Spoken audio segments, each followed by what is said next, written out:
Looks like we are on. Give me just a second. All right, fantastic. I'll make sure it's showing up everywhere.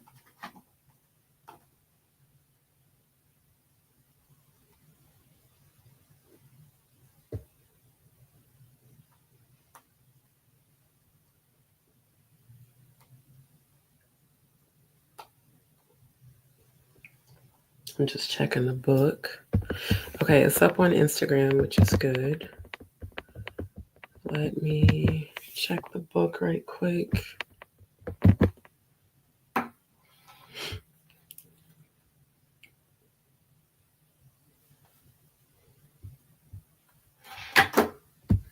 And drop a few comments while I'm checking.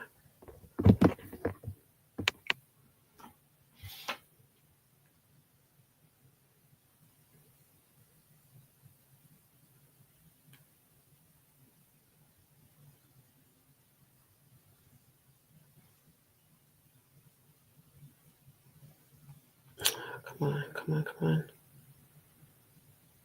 No, come on, phone. Cooperate. There we go.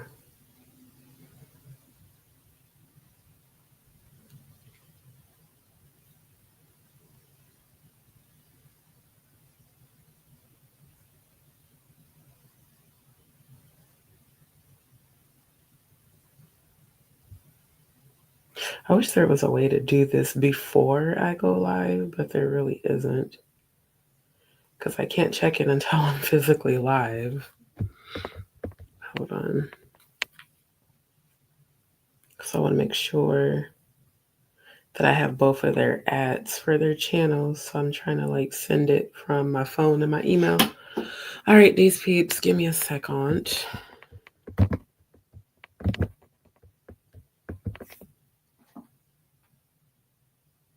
Okay, it should be there. Hold on, let me double check. Because we're going to finish with the review of the interview from last night. And I'm going to dive right into the interview. Because we did spend quite a bit of time talking about other stuff.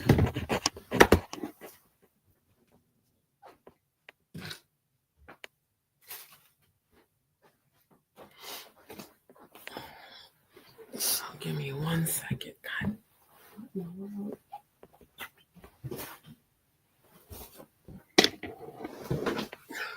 Hold on, y'all.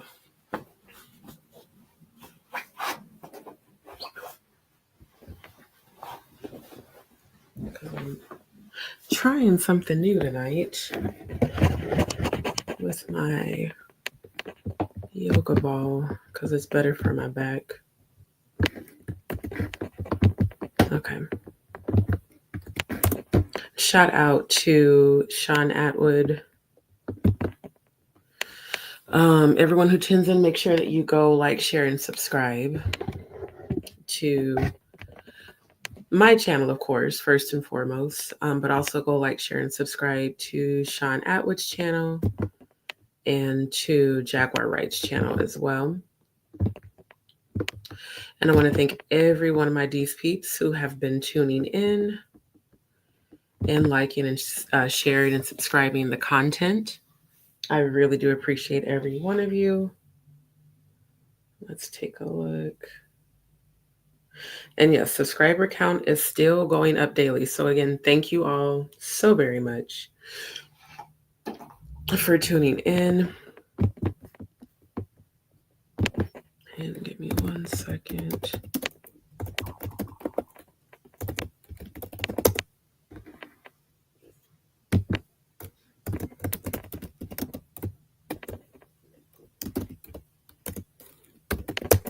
All right, because yeah, I know tonight, oh wait, that's the wrong thing. I know tonight is getting a later start, but I did have some things I had to take care of, and then also had to wait until the environment was a little bit more quiet, because it's kind of hard to go live when there's a whole bunch of noise going on around you. Give me 1 second.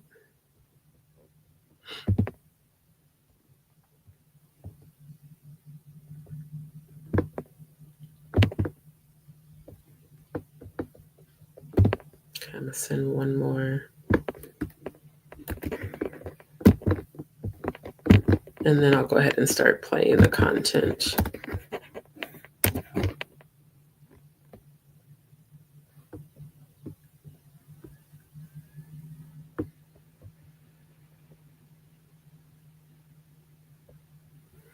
Okay. I'm trying to hold on. What'd you say, Joy? I'm trying to streamline the so I would use this page away from the. Okay, so send me like if you have a different send me that. Send me the link. That way, if you have a new YouTube channel, I can like and subscribe to it. Because it's just easier to put the word out on YouTube than trying to send so many different DMs on Instagram. Because that's time consuming. So I was like, I'm not going to keep doing that. I'll just let y'all know I'm live once I'm actually on. So yeah, give me 1 second. Okay. And again, thank you, Joy, for being a consistent viewer. Thank you for your loyalty to the channel. Y'all give me a second, because see, I don't know if this is going to work. I'm trying to do my yoga ball for the sake of my back, and it keeps moving a little too much. So I keep having to stand up. So y'all bear with me real quick. Because, yeah, it's gigantic. It's a big old 120 centimeter one. So it's a bit awkward, but it is better for my spine, to alleviate back pain. So if you're hearing some noise in the background, that's just me trying to adjust myself. But anyways, thank y'all so much for tuning in. I want to thank everybody that tuned in last night. Last night's live was pretty dope. And I appreciate the returning viewers, everyone who's been consistent. Thank you so very much. It really does mean a lot to me. Joyce says, you keep... Yes, no problem, love. And you're doing really good with your editing. I saw your post the other day. It popped up in the feed. And it was pretty dope. So, like I said, one thing about me, I'm going to support those that support me. And always, give you guys a shout out. And again, DzPeepz, please make sure you go and like, share, and subscribe to Joy's page. Again, because she's part of the DzPeepz family. And we do support our own. And thank you to the new viewers. For those who haven't, don't forget to like, share, and subscribe. And then before I get started, I do want to flash the old copyright and fair use, that all of the content that I will be showing is fair use for the purpose of entertainment, education, laughing, a kiki, and discussions. So I did go back and watch the replay from last night. And once again, about 2 hours in, StreamYard started tripping on the audio. I don't know why it does that. It starts speeding up what people are saying, and it gets choppy. So that's why I'm going to get right to the interview, because I really want you guys to hear it. And then I'm going to make sure that I post the title. That way, as you're watching it, if the audio does start tripping, and I encourage everyone to go watch the content, on your own, because it's dope, and again, shout out to Shaun Atwood. This interview was epic. And it was everything. And of course, shout out to the Queen, Jaguar Wright. The part we're going to start on is one of the funniest parts, because it is true. Like Ron was saying, the shout out to Ron. I couldn't find Ron on Instagram. So Shaun, if you happen to see this live, can you tell me can someone let me know if he's on Instagram? And let me look for his channel real quick too. What is his? Let me find his Oh, I'm trying to see if it's in the description on the interview.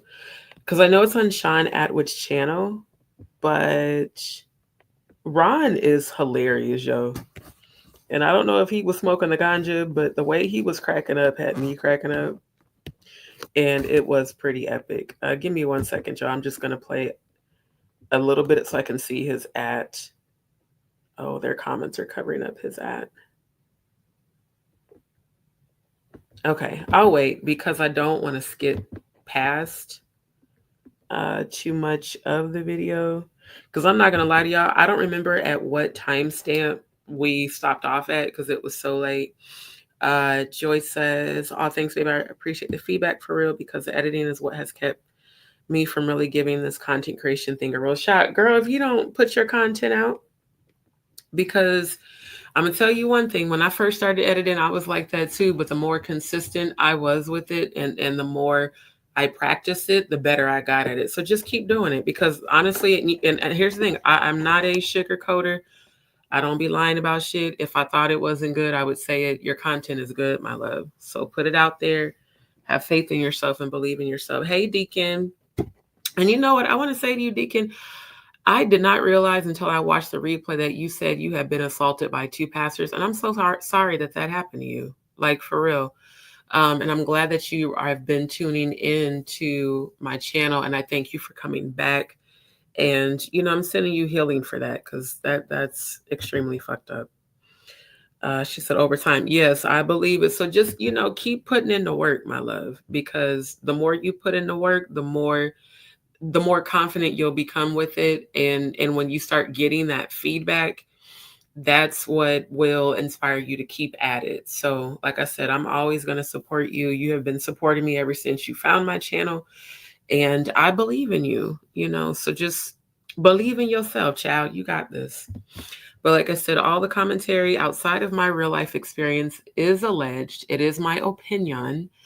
And it is for fair use for the sake of conversation, education, discussion, laughing, and kiki.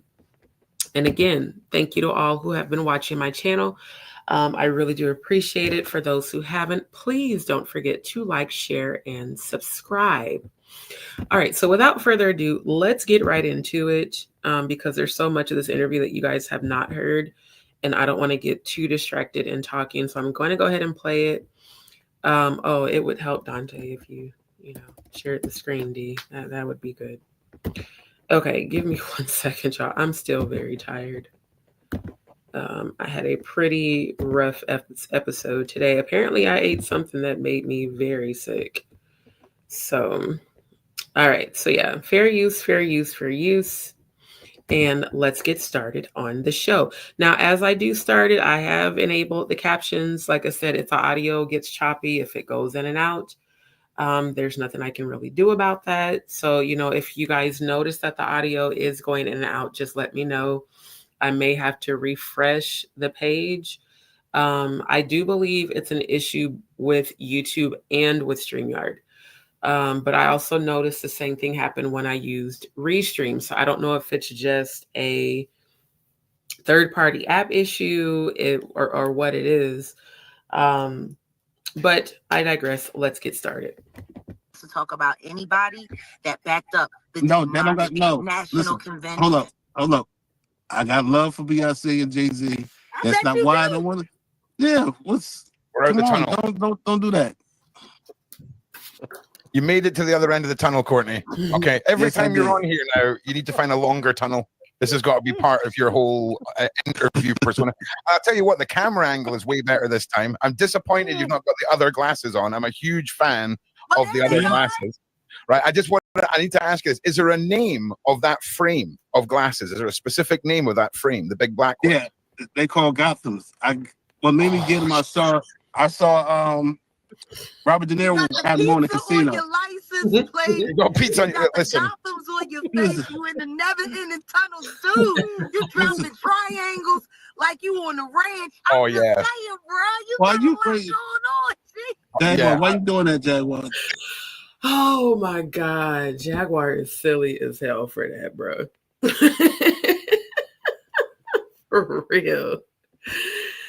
Hey, thank you so much for tuning in, A-Dub. Thank you. Thank you for returning. We getting right into the tea because this shit is hilarious, yo. For real. She's silly for that. Glasses, the hand signals, right? I swear to God, I think I done about 2.5 hours of content just on your hand signals, Courtney, Okay, right? well, it was about, it's not done on purpose. It's just a habit. I get you. It's just a habit. No, I'm never nervous, Jaguar. Do you know what I'm saying? So not a nervous tick. Jaguar silly as hell. She know what that shit is. And I'm not believing that it's a nervous tick. I'm believing that it's exactly what we all think it is. We're going to have some fun today, Courtney. I promise you that. We're going to have some fun. I have to say, you're a different Courtney tonight. I have to say, right? Because I need rest. You don't know I ain't been getting rest. I bet you have. I haven't been getting rest. You understand? Home security is no joke. Home security is no joke. Sleep being a viral sensation for me. Oh, it's too good. This is brilliant. Okay, so just once again, right? I feel like a lot of the things that we're sort of digging in on Courtney are things that Jaguar, you're feeling very strongly about. Of course, the original interview, you were talking about your friend who you felt was disrespected, and we've covered all of that. But I want to ask Jaguar one question, Shaun. All right. Yep, go for it. Shoot. Yeah, don't worry about my point. It's fine. Just don't take it personal, Jaguar. You know what was bothering me? Why did everybody jump over you and Gene and land in my face and got me up in grand jury? I was so good and quiet until, I don't know. I love my life before all this. Serious. I didn't come here to, isn't it? Yeah, I didn't come here to put Diddy in a kick him while he was down. No, that's not what I came on for. Diddy. Courtney, can I say something to you? Go ahead. Have you ever taken into consideration you were selected? Yes. For this? Yes. Yes. I realized that last night. I realized that last night. To understand there is a much greater and more elegant design behind all of these things. When I came here and I said your life is on the line, I wasn't trying to threaten you. I said the same thing to Ronnie Bo. I see this thing from a different angle than a lot of people. But I'm telling you right now, I'll pray for you. Thank you. And you know what? I absolutely 1000% agree with Jag because, all jokes aside, I know they're having a positive moment, which I really actually do love that. I love this energy than the back and forth. But it's kind of crystal clear that he definitely was selected. Whoever he claims to be friends with that gave him this information most definitely set him up to take the fall, much like the guy that took the fall for Diddy's alleged shooting in 1999. And I really do hope that he ends up okay after November 19th, because it's a setup more than, today's hearing, which, by the way, I need to, while this is playing, I'm going to look and see if there's any update on that hearing that happened today. Or not, actually, you know what? I take that back. The hearing's not happening until tomorrow because today is the 11th. Which, by the way, I hope everyone set their intentions today, because if y'all didn't notice, today was 11/11 on 11/11. Just saying. Double digits for manifestation. And I'm taking that. But you have been selected. I know I have been. I realized that last night. I was thinking about that all last night. Damn. That's quite a major moment for you two. Yeah, because I feel like now he realizes how real it's getting. And that's why he's being a lot more humble, which I think is a good move for him. Because, yes, Jack can be abrasive, when she's in her passionate, upset energy. But ultimately, I do believe at her core that she has a good heart. And even though he has, said some things and gaslit her, I like when they apologize to each other. But more than that, I like that she is actually extending help when she could have just been like, you're on your own, because she sees the bigger picture. and Courtney, if I was you, I would definitely take her up on her offer for the help, and you definitely need to get a new attorney because I don't feel that Ariel can be trusted at all. I don't. I'm not going to lie, that's quite a major moment for this interview, if I'm being honest, because when so realizing that effectively you've been hand selected to be an unwitting pawn in a larger game is what we're saying here, Courtney. And when we talk about predatory activity and the G word that rhymes with vrooming that we can't say on YouTube, right? It's if you were. I think that's insane that you can't actually say the real word. Like, that's what I'm saying. Like, I'm working to get monetized, but all this unnecessary censorship is a bit ridiculous for YouTube. Why can't you say grooming? I mean, why can't you say the truth about these things that happen? Kids were groomed, allegedly. People were raped, not allegedly. There's many reports of that. And people were abused. I just don't, to me, I feel like YouTube censoring so much is almost trying to desensitize the severity of these acts and the things that have happened to these victims that they definitely deserve justice on. So I guess I'm gonna just have to keep learning as I go, because I do obviously want to eventually get monetized. But the fact that he has to say grooming, I mean, it's just stupid. It's like, just let people, what happened to freedom of speech? This should be a platform where people can openly say words about acts that were performed that never should have happened in the first place. That's insane. It's what you would do to, you would take a dog to get groomed, a dog groom, that kind of word, right? There is so many people that fall victim to this, Courtney, right? And we're talking about parents, we're talking about politicians, we're talking about average people. And I hope you don't fall into a mental state about how could this happen to me or anything, because this happens every day and people don't even realize. And the fact that you're standing there and saying, I think this is what has happened to me is massive. I just saw that comment on their page that says Jaguar is right about Jay-Z. I absolutely believe it. I really do. I believe Jay-Z's behind all of this.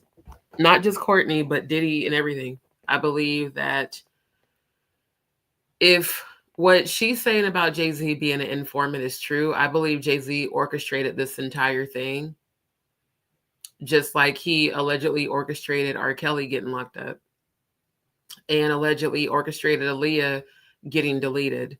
It's like anybody who that's in this industry that's close to him, and even with Jaguar, anyone who doesn't do what he wants them to do ends up getting either locked up, deleted, limonia, some sort of overdose. It's always a mysterious shifting of events, because if him and Diddy, in fact, were in a romantic relationship, as many people have said they allegedly were, and they had some sort of disagreement, it would make sense for him to snitch on him and for him to get, locked up, and then for him to give footage either to what's his name, Chris Todd, or directly to Courtney and say, hey, here's this footage, sit on it until I tell you to release it. And here's the other thing.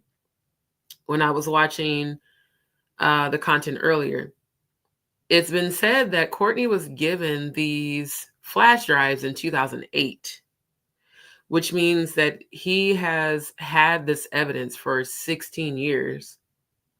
And Kim, rest her soul, was taken away in 2018, which was 6 years ago. So that means from 2008 to 2018, Kim was probably being a private investigator in her own home, which is quite sad. And someone found out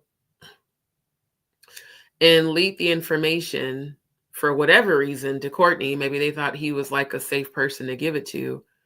And the next thing you know, 10 years later, she turns up mysteriously unconscious. I mean, there really hasn't been a true definitive cause of death. So I just find it quite peculiar Because I'm like, why would they give him this evidence in 2008 and then wait all the way until 2014 to snitch on him if it was not a setup? This had to have been some sort of old school beef between Diddy and Jay-Z, in my opinion, which means that if this is true, then Jay-Z has been plotting and planning this for over a decade, which is something that a very low vibrational person would do. Like, I'm gonna wait for the perfect moment when I know you're about to get exploited and set up and locked up to pile even more evidence on you. Because I know for a fact that Diddy is a Scorpio. Jay-Z is a Capricorn. Yeah, Capricorns can be very diabolical because that makes sense. I don't know, in my opinion, and this is my opinion, I feel like Jay-Z is behind this entire situation. Okay. Whether or not, you've got true belief in that statement or not, I hope that you do. But, I mean, how do you feel, Shaun? Was that not quite a massive moment? It was, but I've got quite an important question for Courtney. All right.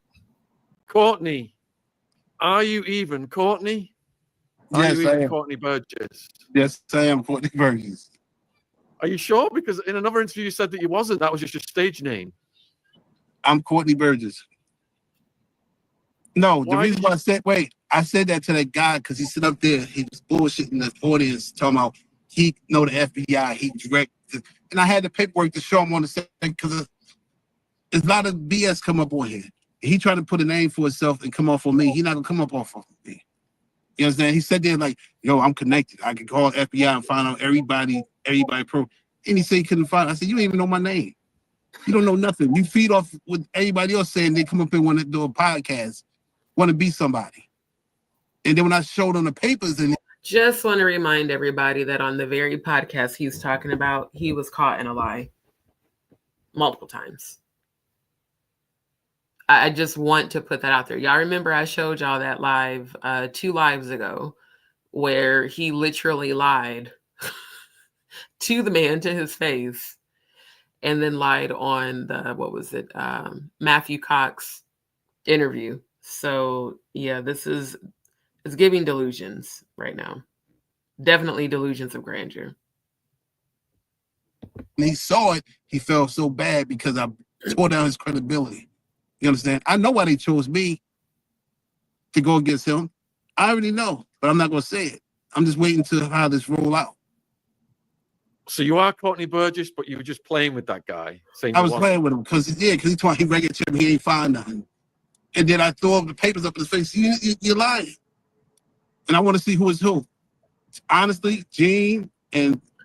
You know, I just find it so interesting how much he's calling Corey a liar when Corey literally publicly displayed the lie of him saying his house was raided, all the while Ariel, his attorney, saying on their interview that it was never raided, that he just received a subpoena.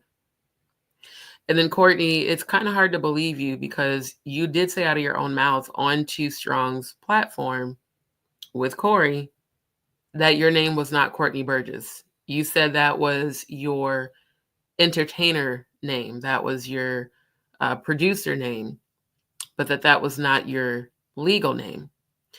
And I could have sworn I found evidence that your legal name was Jamal. Now, give me a second because I just want to make for sure. I could have sworn I saw that there was actual evidence of you saying that.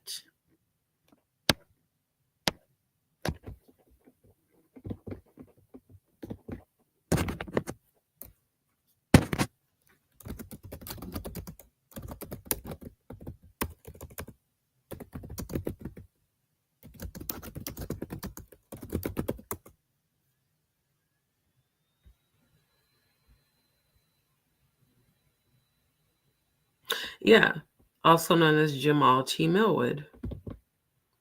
I just want to know what's his legal name.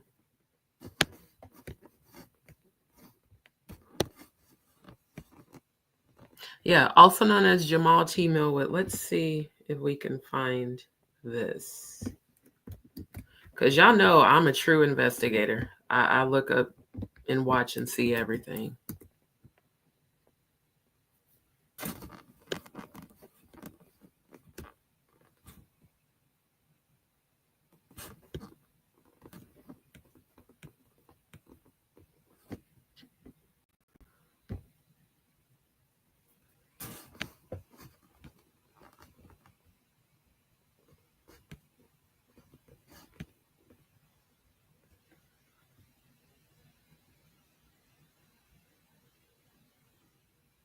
Chris Todd, who released the book under the alias Jamal T. Millwood. But see, that's the name that they gave Tupac in the book. So yeah, I just call bullshit when it comes to that. I don't believe this man about. I really don't think. I think some of what he's saying is the truth, but I think a lot of it, honestly, is bullshit. Jaguar, they're the most legit people I seen up on here. I don't rather them. I have nothing but respect and love for you, Jaguar. You talk to Gene, I have respect for him. But I do things to give somebody a bone to see how they gonna bury it. But see, that don't even make sense because you went on Too Strong's platform and did a whole interview.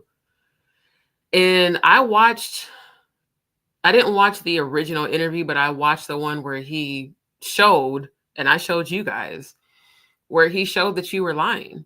So it's like, which one is it, sir? Seriously. Like, which one is it? Because the math ain't mathin'. And I feel like he is now, he's basically seeing that it's better for him to align with Jaguar than to fight against her because he sees people for who they are. And even though they've had their back and forth, you know, she knows how these people are. She knows exactly how they are.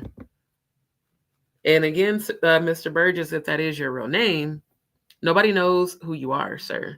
Literally, you're only relevant because of your YouTube interviews. So let's go.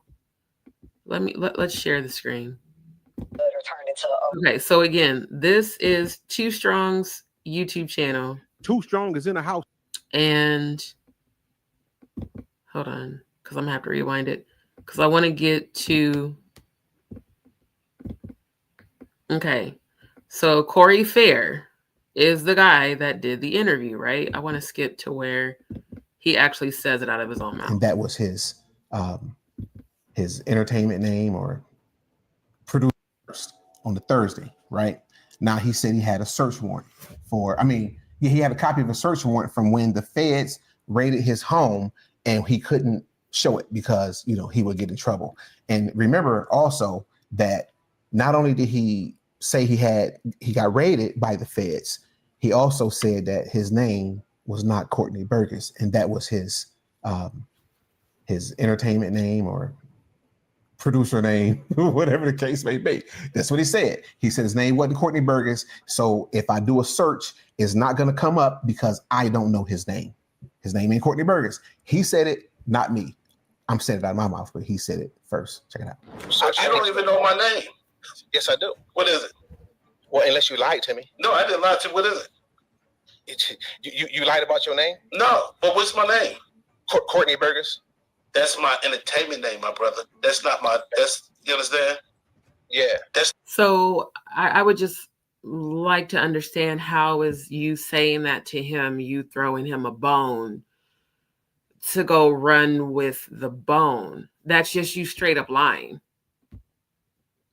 Can anybody else understand my thought process on this? Hey, Sister Shonda, thank you so much for tuning in, my love. I really do appreciate it. I'm glad you guys can hear it. See, because again, I call bullshit where I see bullshit. Now, you're on the Too Strong YouTube platform doing a whole interview with this man. And you just said with your chest out, say it with your chest, that's not my name. That's my entertainer name. So again, throwing a bone is saying something like Jay-Z did XYZ. You know what I'm saying? And because of that, here's some information. No, that's just you straight up being a liar. And now because you've realized that your friend is your enemy, now you want to switch sides and be more humble, as you honestly should have been the first interview. But to say on this platform that, you know, sometimes I just throw people a bone to see how they're going to bury it. No, let's run that back, because you said that's not your name. I do. What is it? Well, unless you lied to me. No, I didn't lie to you. What is it? You lied about your name? No, but what's my name? Courtney Burgess? That's my entertainment name, my brother. That's not my, that's, you understand? Yeah. That's not my mother and father married name. Okay, so his name not Courtney. So all right, there it is. So how did your house get raided on the same day you did the show with Matt Cox, which was on October the 20th? And when did this raid take place? Right after Matt, I did the Matt Cox show. And that was when? On his YouTube, it said 5 days ago. Oh, so you did the Matt Cox 5 days ago. So within that time span. No, that same day. That same day. Oh, so 5 days ago you got raided by the feds. Yeah. And they took all the tapes and stuff and all the drops. Now this is before we, long before we did. This is a week before we did our interview. This is your house got raided. Now that's important, and I know what y'all saying. Well, yeah, it was before. That's what he tried to tell you. But I'm gonna show y'all something in a minute. Y'all made an apology. We're gonna get to this. So at any rate, he sent me a text the same day on the 27th, and the text was pretty much saying that, and I'm not gonna reveal everything we texted about, but I can't. This ain't no big deal. He sent me the video that Gene Deal did, and Gene Deal was drinking and he was smoking his cigar. He was in a zone. He was, saying he was the man. Are you lying? You're kind of weird. You know what I'm saying? You got this weird thing going on. And so I'm like, I watched the video and I did that. I don't even sit down and talk to you, do an interview with you, whatever. See, I passed that gmail.com, you know what I mean? So anyway, on the 28th, he sent me a copy of the subpoena from the grand jury. Did y'all hear what I said? See, I said subpoena, not search warrant. Hello, everybody. Subpoena, not search warrant. He said he had a search warrant and his house got raided. Now we getting there. Now subpoena, we got that. All right, good. So he sent me. First he called me and talking a little greasy. At this time, he sounded drunk, right? But he was like, "Yeah, now what? Like I said, you know what I'm saying? I'm gonna go ahead because you was talking that shit. I'm gonna go ahead and send you the search warrant." And here's the thing, also.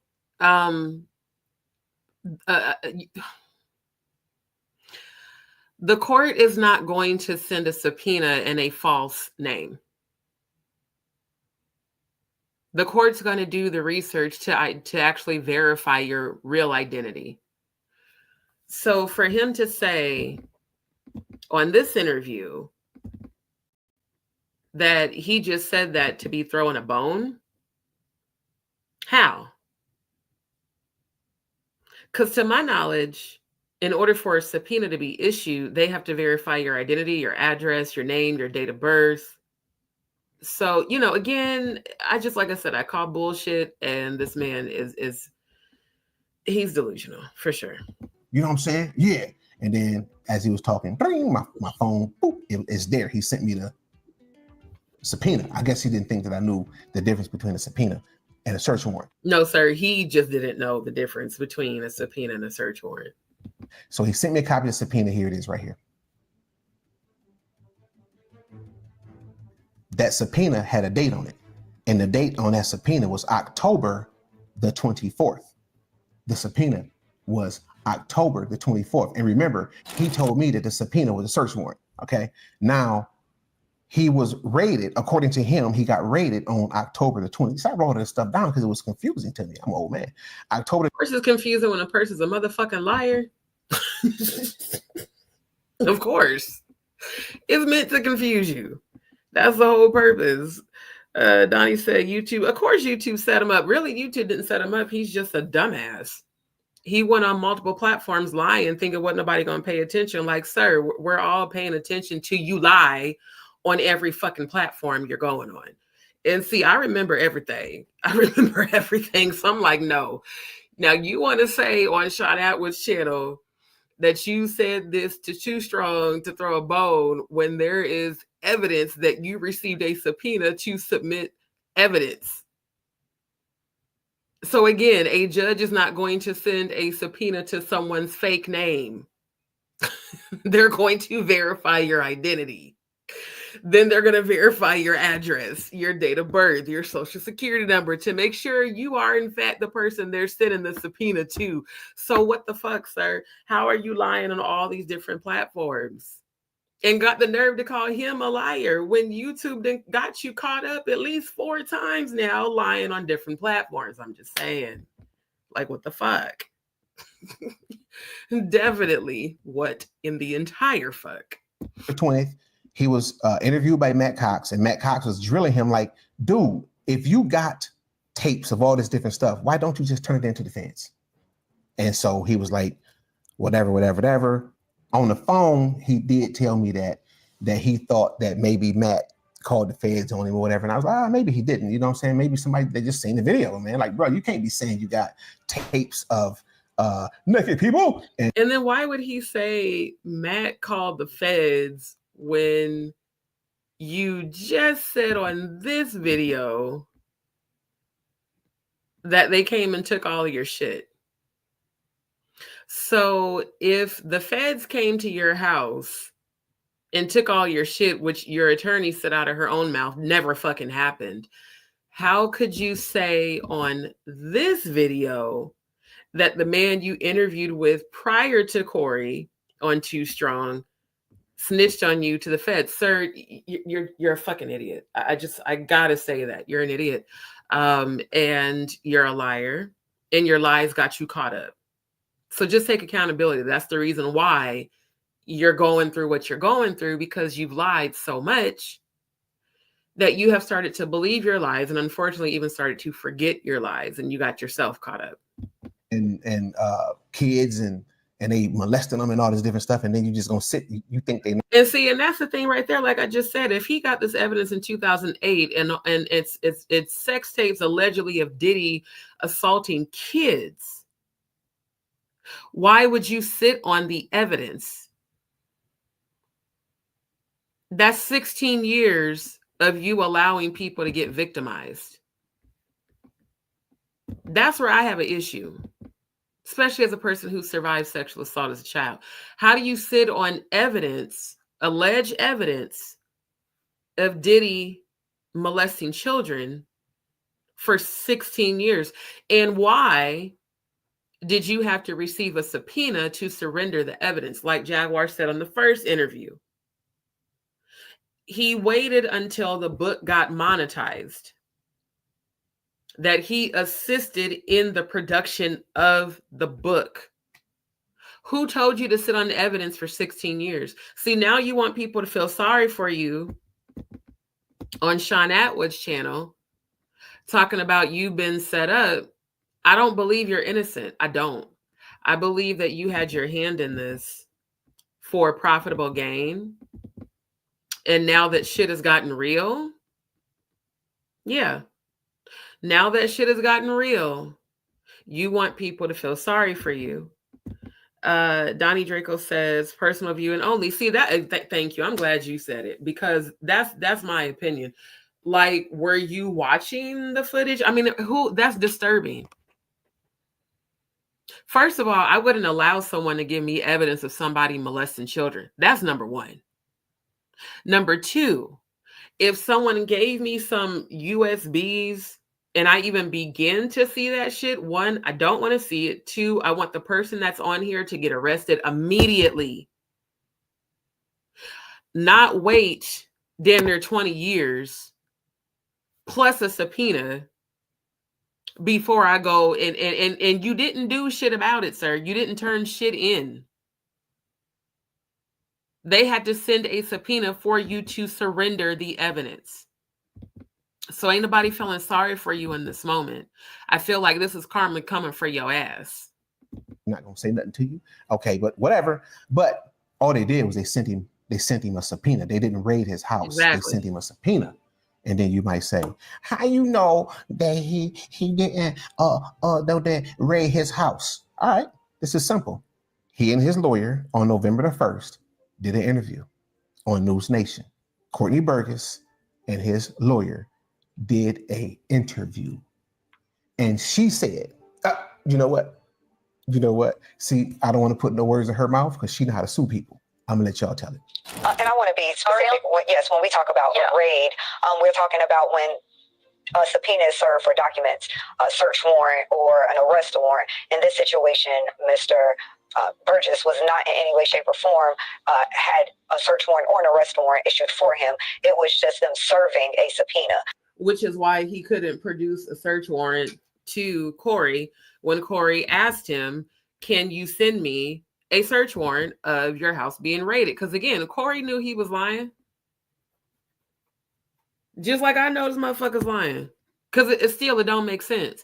Even when I was talking to my second mom about it, she said, why would he sit on evidence that long? I said, exactly. Either he was watching the footage and enjoyed it, which is completely sick, or he knew, okay, eventually, because think about it. If Diddy knew that if he somehow found out that Kim Porter was compiling evidence against him, it definitely makes sense why he would have allegedly deleted her. And if somehow he got word of the footage that she had, he probably, I'm feeling like someone maybe have blackmailed him and said, hey, I got the footage that Kim had on you.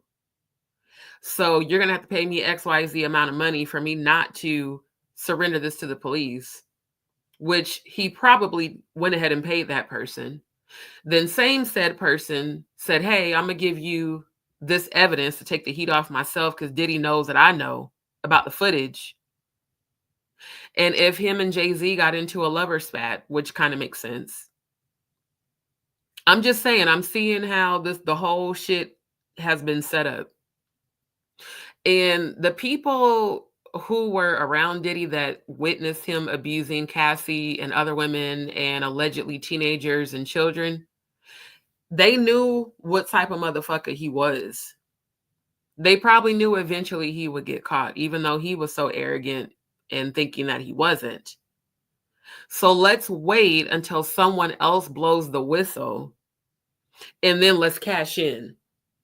Let's cash in on this book. Let Courtney help to produce it.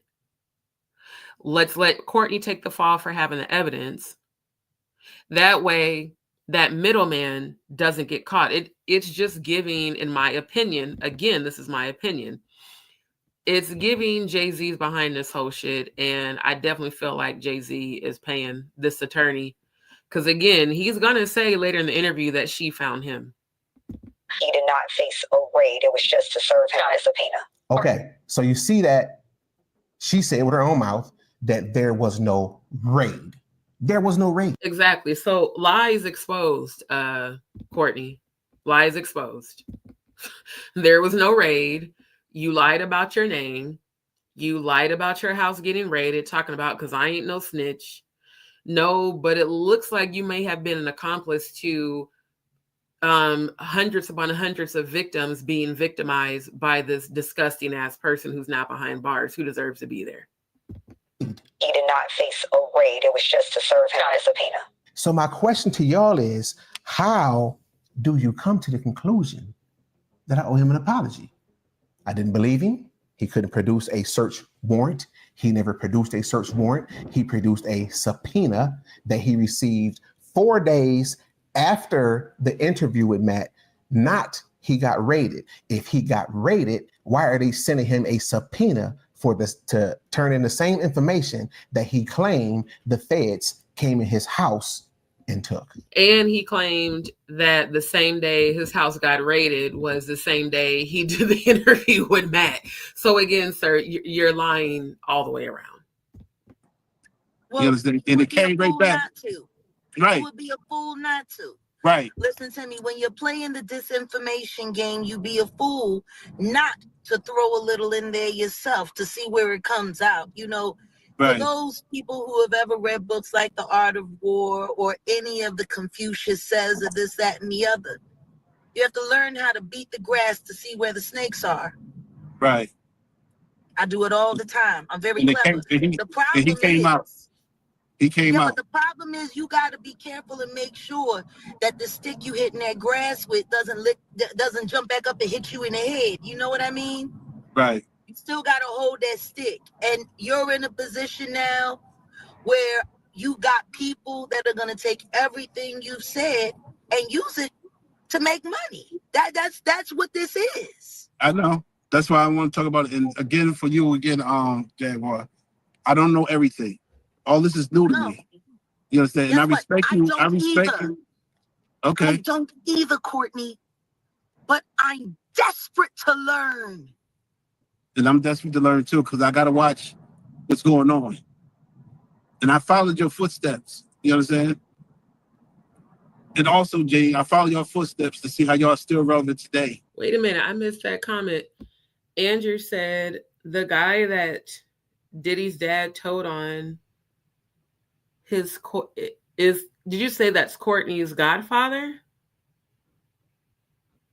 Is that what you're saying, Andrew? That the guy that Diddy's dad snitched on is Courtney's godfather?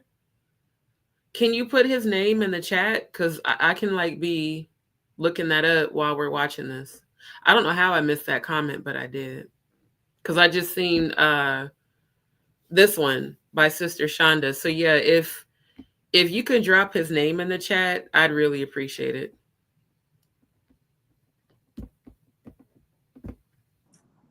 You know what I'm saying? It matters a lot. I'm G'd up. It matters a lot. Because you can make a lot of enemies, and you can make a lot of fake friends, and you can make a lot of family at the same time. Be careful. Oh, I'm definitely is. You want to know a little trick that I've learned before I'm I sit with anybody?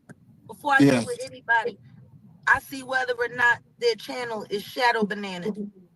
If their channel shadow banana, that's hilarious.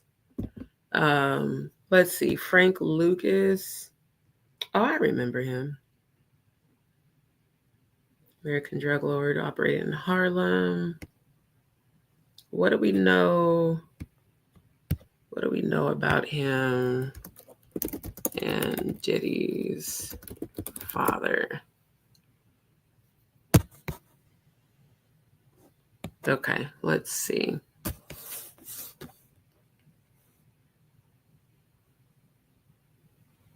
And this was just in September. Okay, let's see.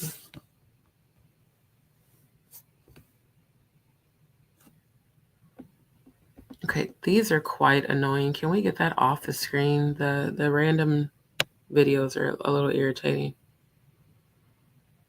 Recent arrest on charges of racketeering. Okay. Diddy reveals that his father was a big drug dealer in Harlem who built a profitable business. Legend has it that his father worked for Harlem mobster Frank Lucas and Nicky Barnes, but Diddy quickly corrected the reporter and the rumors. He said his father didn't work for the two gangsters, but had his own crew and was a drug kingpin in his own right on the same level as Lucas and Barnes. The two gangsters whose lives inspired movies and television series, one of them starring Denzel Washington.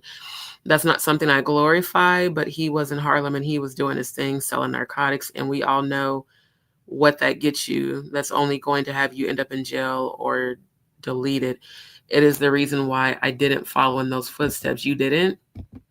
Because according to the men that served you at your parties, you definitely did. So, yeah. Yeah, that's yeah, sir. We're not believing the bullshit. We're not. Thank you, Andrew, for confirming. Y'all know, look, you know I'm a researcher. Before I take anybody word for something, I'm about to go look it up. Let me see what I can find, because I'm not finna just spill y'all some bullshit. I'm gonna go research and look it up. Check Gene Deal on Diddy's dad. I actually have. I've seen and actually I do want to do the D Haven interview, since he is Jay-Z's ex-best friend. But there is some content, because I subscribe to Gene Deal too. There's a lot of content on his channel that I'm going to start reviewing as well, because that way it's more than just Jaguar saying this. And for those, and I have to say this, because everybody's entitled to their opinion. Everybody doesn't have to like Jaguar. I get that. But I don't care for the people who are on my channel posting negative comments about her. I need to put that out there. I will not say your name, because I appreciate you. You're a returning viewer. But if you don't care for Jaguar, just don't tune in to the content when we review the interviews that she does, because I do support her. Do I think she's perfect? Absolutely not. Does she have some faults? We all do. But what I support is her trying her hardest to help rescue women and children from this monster. Seriously. So, yes, cross-referencing. Exactly. So it's like, if you don't care for her, if you don't like her energy, if you feel like she's a terrible person, just don't tune in, because when you leave those negative chats, I'm going to delete them. Number one, and then it's going to show me that it's you. And eventually, if it continues, I'm going to have to ban you from my channel, because we don't bash her on this channel. We don't. In my opinion, she's a high vibrational person. And again, like I keep telling people, be very careful how you handle high vibrational people, because you're not prepared to deal with the spiritual protection that those people have. And Lord knows I'm one, and so is she. So if you don't care for her, don't tune in when I cover interviews with her. It's just that simple. And even to some of my relatives who have had negative things to say, like, oh, why are you having her content on your channel? Every time I see her, I want to hear her voice. Well, then don't. And I won't be mad if you don't support my channel. I really won't. I love you anyway. But if in my spirit I feel like she's genuinely trying to help, that's why I'm supporting her. Period. That's the only reason why. He said the court said Frank was his godfather. Really? So it's interesting. If Courtney said that Frank Lucas is his godfather, and Frank Lucas was close to Diddy, and Diddy and Pac were not cool, something the milk ain't clean about the story he keeps talking about Pac. And I agree with Jaguar that he's using Pac for clout to become relevant. That's how he knows Diddy, is what he said. You know what? I want to find the interview where he said that so I can put him on blast. She said, tell him, sis, respectfully. Nah, but dead ass for real. I don't like that shit. Like, don't come on my channel talking shit about her, because whether you are, we got to criticize as we see fit in the chat. Yeah, but bashing her and calling her a terrible person is not criticizing. Now, if you have an opinion like, okay, I don't agree with something that she said, that's fine. But to just, tear her down, I'm not going to tolerate that on my channel. I'm not. You're right, Donnie Draco. Nobody is above reproach. And that's absolutely right. But how can you reproach a woman who's literally rescued women who have been victims of sex trafficking? Now, they don't have to like her delivery. I'm not saying that they can't share their opinion, but this specific person was going on and on about how, oh, I hate her and she's a horrible person. Well, then don't tune in.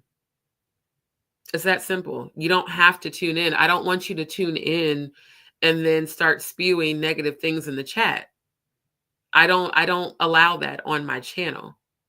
Again, people can say she's not perfect, no one's above reproach. Let me tell you something. I have not heard any other celebrity come out and say that they have gone and rescued women off of Epstein Island and then have those same women actually corroborate the story to say, yes, she actually did rescue me from sex traffickers and from sexual abuse. None of these other people that are doing interviews have actually helped the victims except for her. So I definitely have a high level of respect for her. Do I know her in real life? No. Do I think she's a terrible person? No. Do I think that sometimes she can come across abrasive? Yes. But that's unhealed parts of her. Hell, sometimes people say I come across abrasive because I'm just very direct and to the point. I'm a Scorpio. So it doesn't mean, oh, well, I hate you. I would be like, bitch, fuck you. I don't care what you think. Because honestly, I don't. Scorpios, we don't give a shit what people think unless you are actually someone we care about. Outside of that, we don't care. We just don't. Call us an asshole. We don't give a fuck. So that's what I'm saying.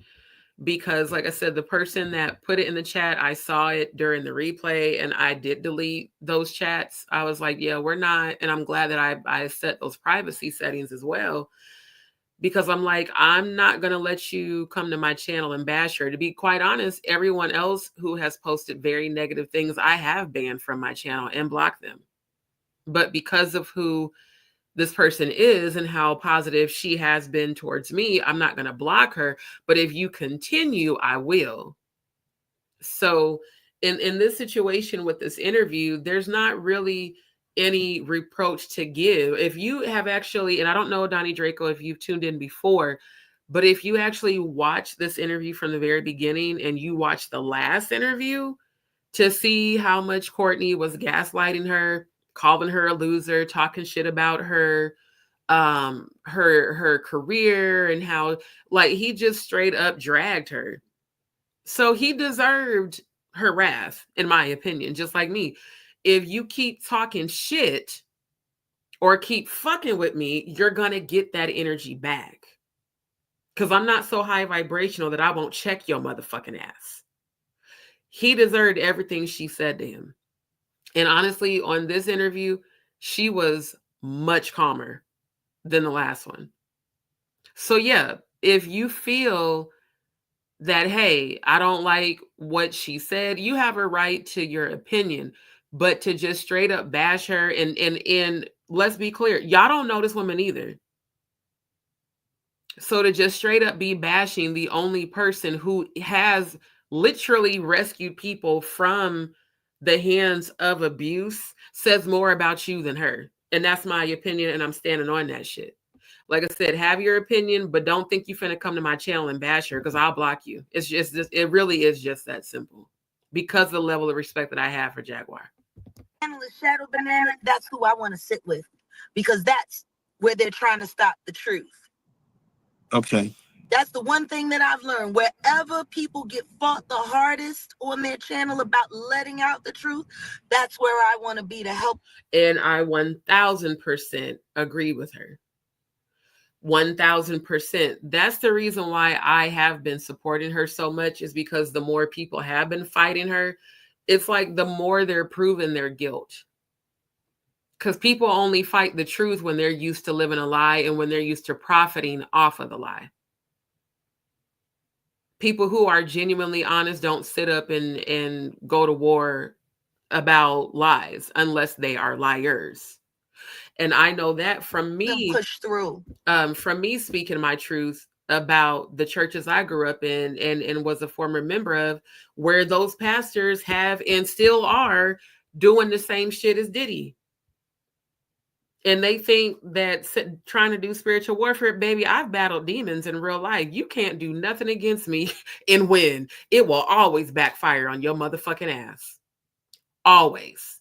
Because the spiritual protection I have up will get rid of you and everybody attached to you for even trying to fuck with me, let alone sending even the intention, let alone carrying out the act.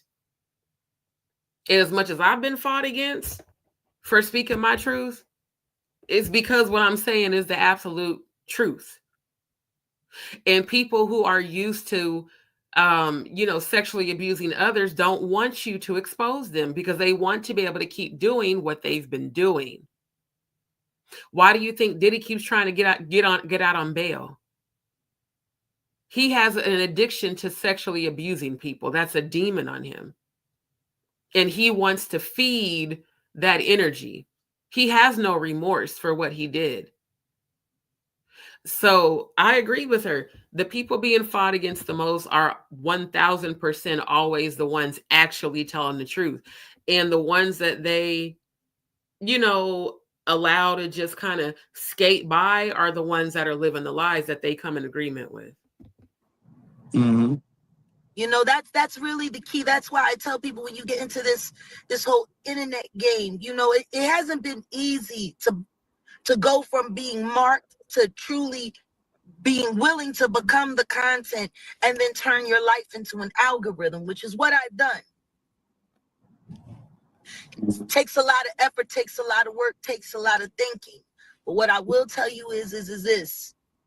Once you take your algorithm and you make it your own, you'll have a better opportunity at having control of what happens next. I don't know who brought you what you got that the feds now have, but they were not your friend, G. Sure, I know that. They were not your friend.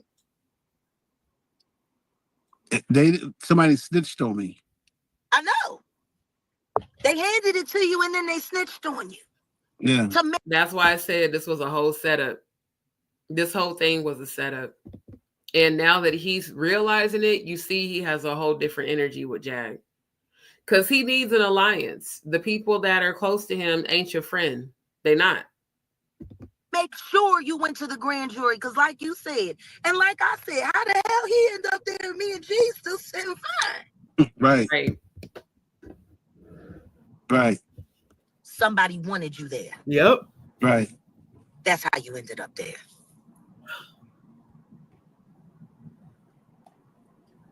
It's for you to figure out. I figured it out already. Well then, you have my prayers. And you know who your enemy is. Yes, I do. We ain't gotta say no more about that. At all. Damn. All right. Appreciate your light, Jaguar. Don't think I got any soul in my mouth from last time. No. I didn't come here prepared to do anything to go against you or any of that. So I came from a woman. Being cheeky. Okay, I came from a woman. Yeah. But I apologize what I said about your mother. I'm sorry. Okay, I accept that. Much respect to Jag for this moment. She admitted it. She said, I was being cheeky on the first interview, but he was talking Cash Money shit too. Over and over, passive aggressively provoking her. See, when people do bullshit like that, they go out their way to try to passively aggressively trigger you, and then you react and respond, and they want to act like a victim. Nah, bitch. You was putting that motherfucking energy out. Now be prepared to receive the repercussions of it. See, he didn't realize what energy he was going up against. Again, you should never go against a high vibrational person, especially when you're in a low vibration, because you ain't got no spiritual protection. They do. And they protection can end your life. Literally. Can fuck up your whole goddamn life. Look at how he's very humble now. Because he sees that them people he thought was for him wasn't for him at all. Now, the very person he called a loser on the first interview, the very person he sat up and talked shit about, is the very person he needs the most help and protection from. Funny how life is and how shit comes full circle when you try to fuck with a high vibrational. Real funny. I'm sorry. I accept your apology. A lot of the viewers are concerned about both you guys' safety. Do you have any reassurances for the viewers?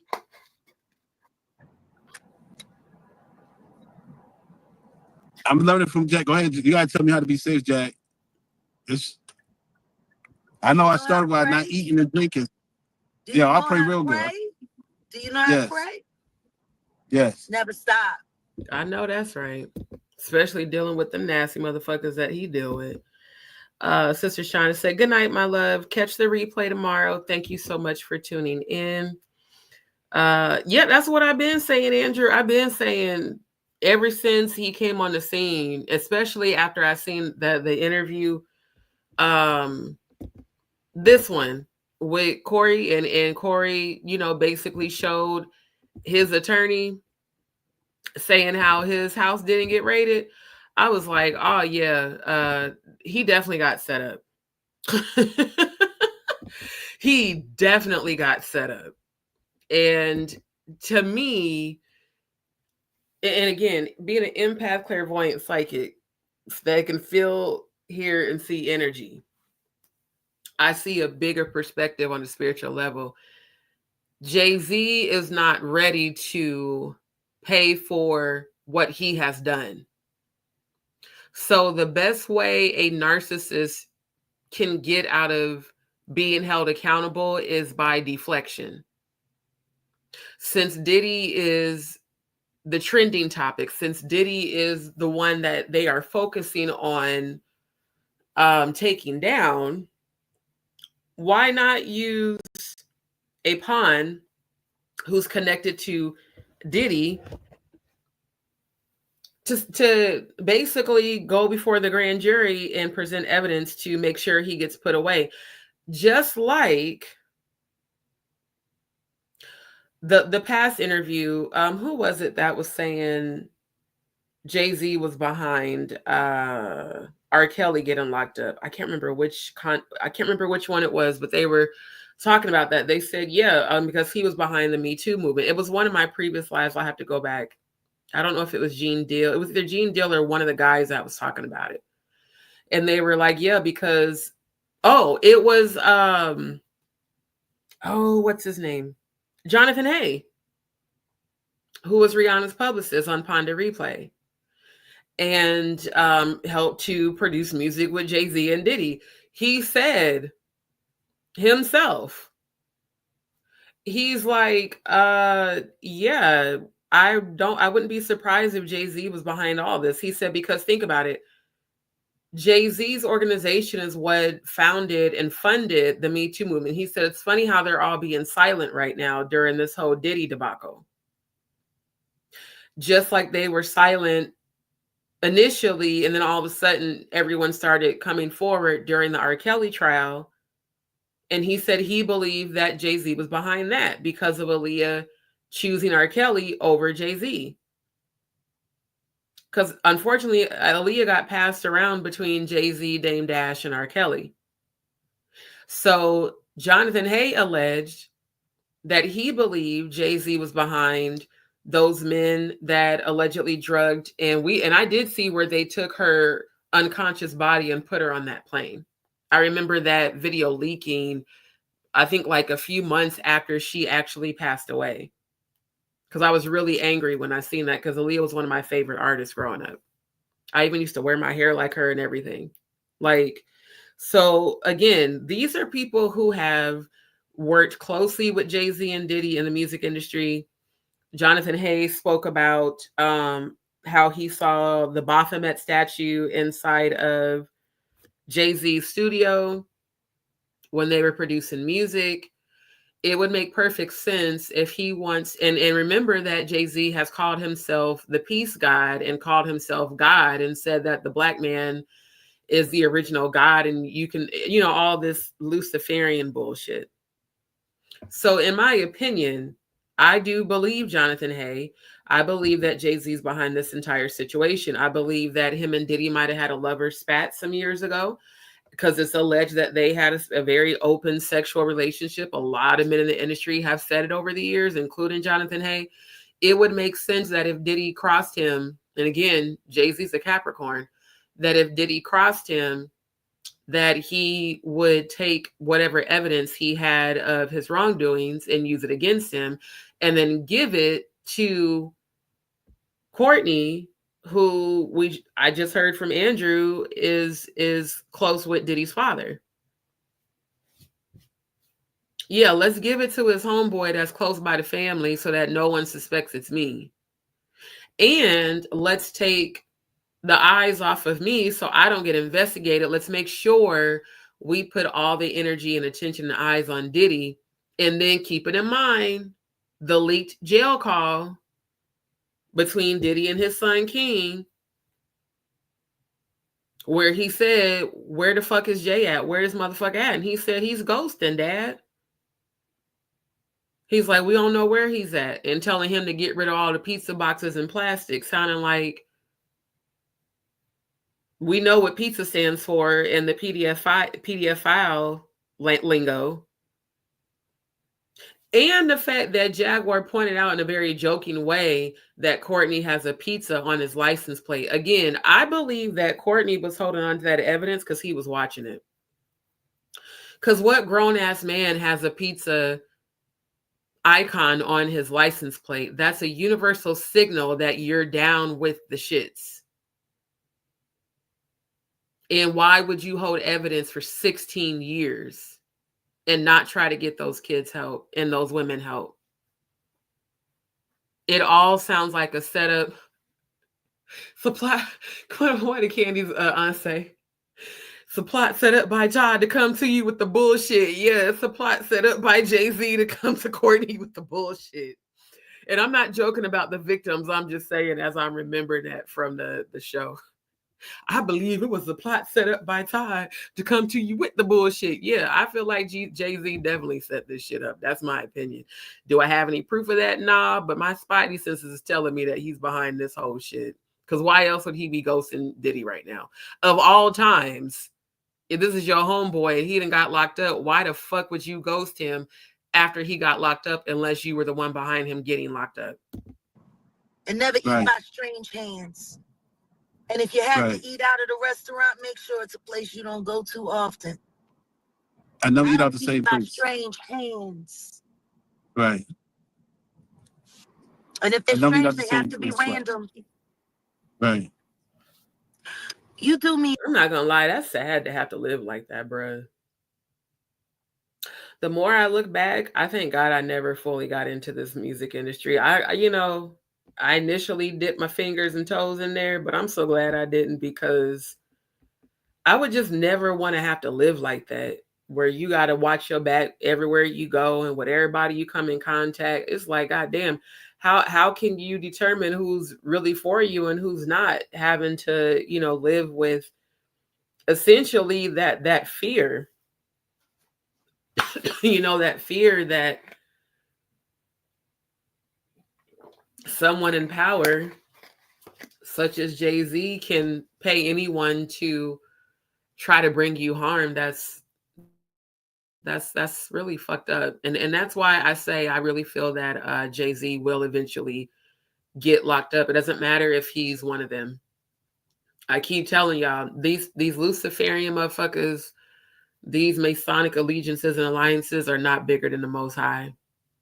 They might have all the power on this earth, but again, this earth belongs to the fallen. So the earth itself, is ran by the son of perdition, who only has so much power, but it's still not bigger than God. Do me a favor. If you're really interested, just reach out to me. I'll talk to you offline. Okay. I'm going to do that. I'm going to do that. See, because Jaguar knows what's about to come for him. So again, shout out to the queen for her humility, and for her, being there, because she really doesn't have to. It takes a lot of strength to still be kind to a motherfucker that, does the most to try to fuck with you. So that's why I'm like, I'm not saying she's perfect. I'm not saying people aren't entitled to their opinion. But when I see her display this type of energy and I can feel that it's genuine, I just don't see how people don't have respect for her. Just because you don't like her delivery doesn't mean that what the fuck she's saying ain't true. And then y'all also have to understand this woman has been a victim herself of Jay-Z, from what she has said, of Diddy, from what she has said. She's been in the same position as the women that she's rescued. And me being a survivor myself, I can relate to her in that manner. And I have tried it in terms of the churches to help rescue people, but that didn't want to come forward. So I understand why she comes across as passionate. Hell, I come across as passionate and people don't like it when I start checking motherfuckers directly, especially Dwight. They get pissed off when I talk about him. Some of them have unfollowed, unfriend. Bye. You're fucking trash. I don't care if you leave. Thank you for taking your ass out. Because if you get mad at me speaking my truth about a nasty motherfucker grooming teenagers and being accused of raping and molesting children, then in my opinion, you just as nasty and disgusting as him. And same thing with Diddy and Jay-Z and R. Kelly and all the rest of them. If you get mad at this woman and every other woman for speaking their truth about what they witnessed, just like the people that came for Cassie until that video was released of Diddy beating her motherfucking ass, then in my opinion, you just as nasty as they are. So don't nobody give a fuck what you think, for real. Sorry. I'm going to do that. I'm just Definitely. glad you know who your enemies are now. Right, Andrew. Why would your good friend ghost you at the time you need them the most? Because it ain't your friend. That's why. Because a real friend is going to be there for you unconditionally, especially when you get in a fucked up situation. A real friend, especially your good friend, is not finna ghost you when shit hits the fan. Lord knows if I found out anything this past year, it's that. So ain't no fucking way Jay-Z can call himself Diddy's friend. In my opinion, Jay-Z is nobody's friend. I mean, every relationship he's had with a man has gone left. And that says a lot, given that all these men are allegedly down low. And that's also what makes me feel like the rumors about him being down low are true, because he's acting like a bitch that's scorned. You know how females are when a nigga cheats on them or leaves them and they start acting crazy, you know, slashing tires and doing dumbass shit. I equate him doing this shit to Diddy as some bitch ass shit. Like, oh, so you're not gonna do what I said? Well, I'm gonna set you up, nigga. I'm gonna make sure you go down. I'm gonna make sure.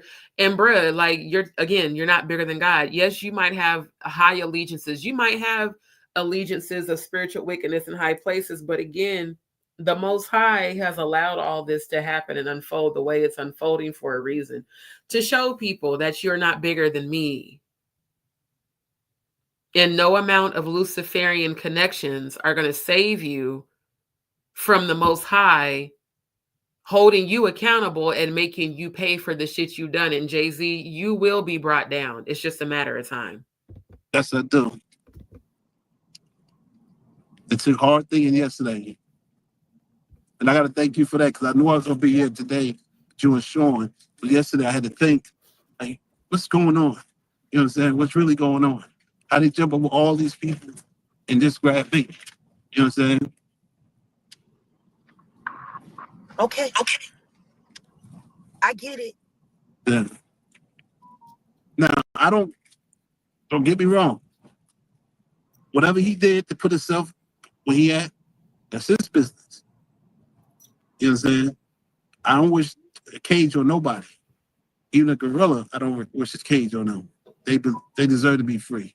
Even a gorilla has a soul. Whatever that thing is sitting in MCP lost its soul a long time ago. And they keeping it there to keep it from getting out. You know what I'm saying? And I feel sorry for his girls. I don't. The twins. I really do. The sorriest I felt for them was when their mother left this earth. Right. Because they were left with a monster.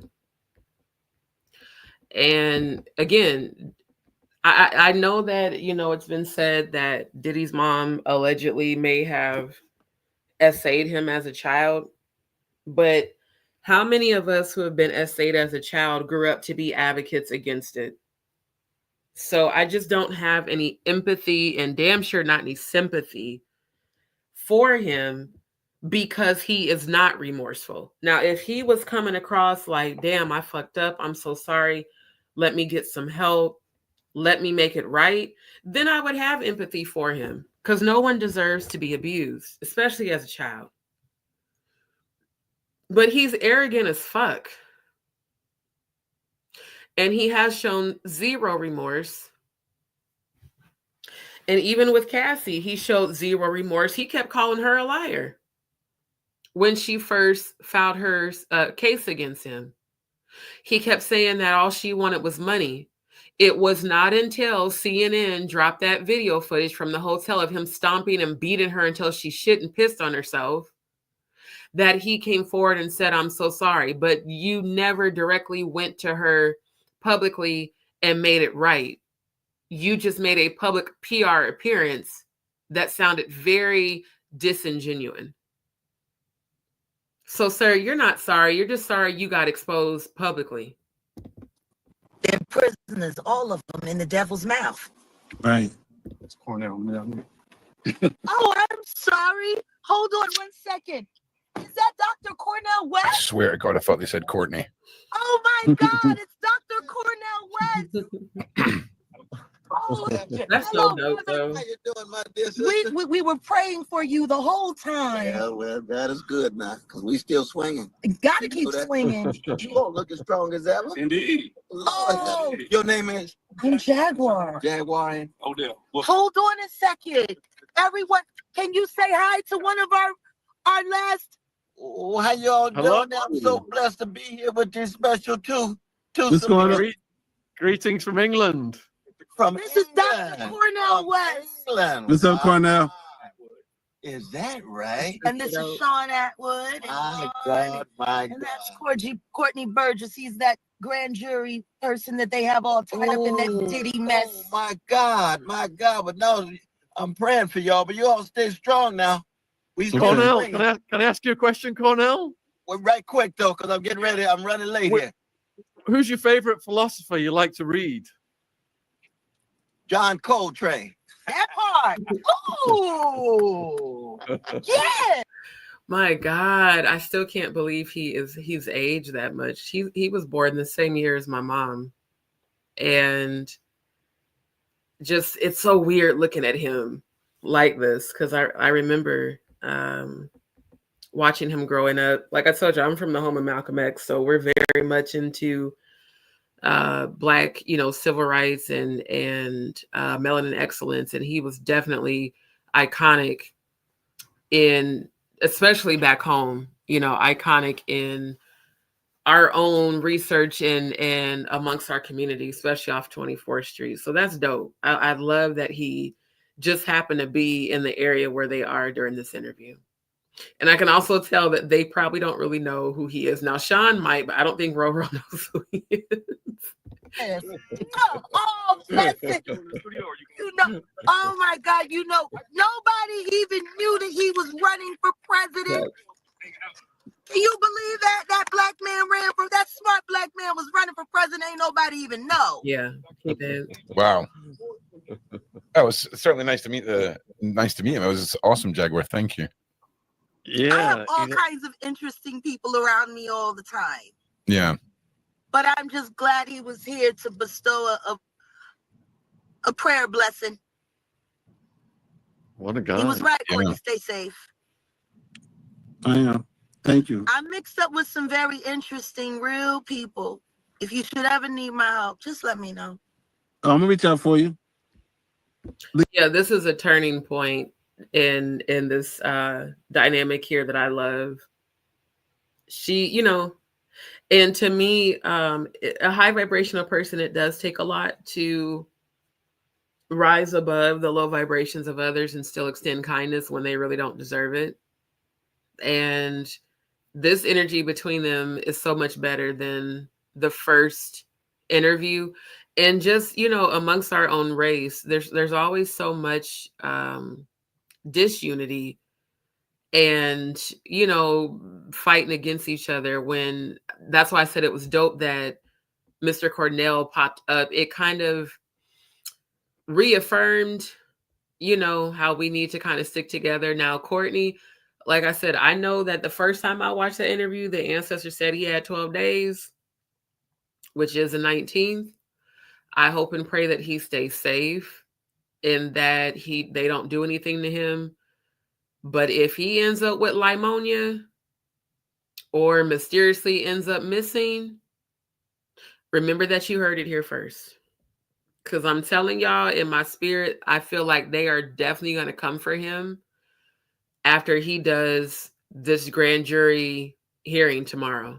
And I hope he's going to be safe, even though I don't like the things he said to Jaguar. And I pray to God. Now, if he's a PDF file, then I don't care. Because him having pizza on his license plate on his car, again, that's very telling. Heterosexual men don't run around with pedophile memorabilia and emojis attached to them in any way, shape, or form because they don't want to be associated with it. And that to me is sticking out, that he has a symbol of pizza on his license plate. It's like the Batman symbol in the sky. When Batman would call for help, that's a call to other PDF files. Hey, I'm one of you. And then the whole sitting on the evidence and him saying it was Diddy with kids for 16 years. It just, like I said, something the milk ain't clean and a lot of shit ain't adding up. I don't know if this man is as innocent as he pretends to be. But what I do know is he's being set up. Now, if it turns out that they end up finding out that he is an actual PDF file, then he deserves whatever happens to him. I'm sorry. That's just how I feel, because that's disgusting. Leave your number with Shaun. Shaun to get it to me. And I'll leave mine with him. Number. Okay. They got my number. Shaun, you give her my number too. Yep, no problem. A-Dub said, will Jaguar? Yeah, she's been wanting to go on the stand and talk. They don't want her on the stand.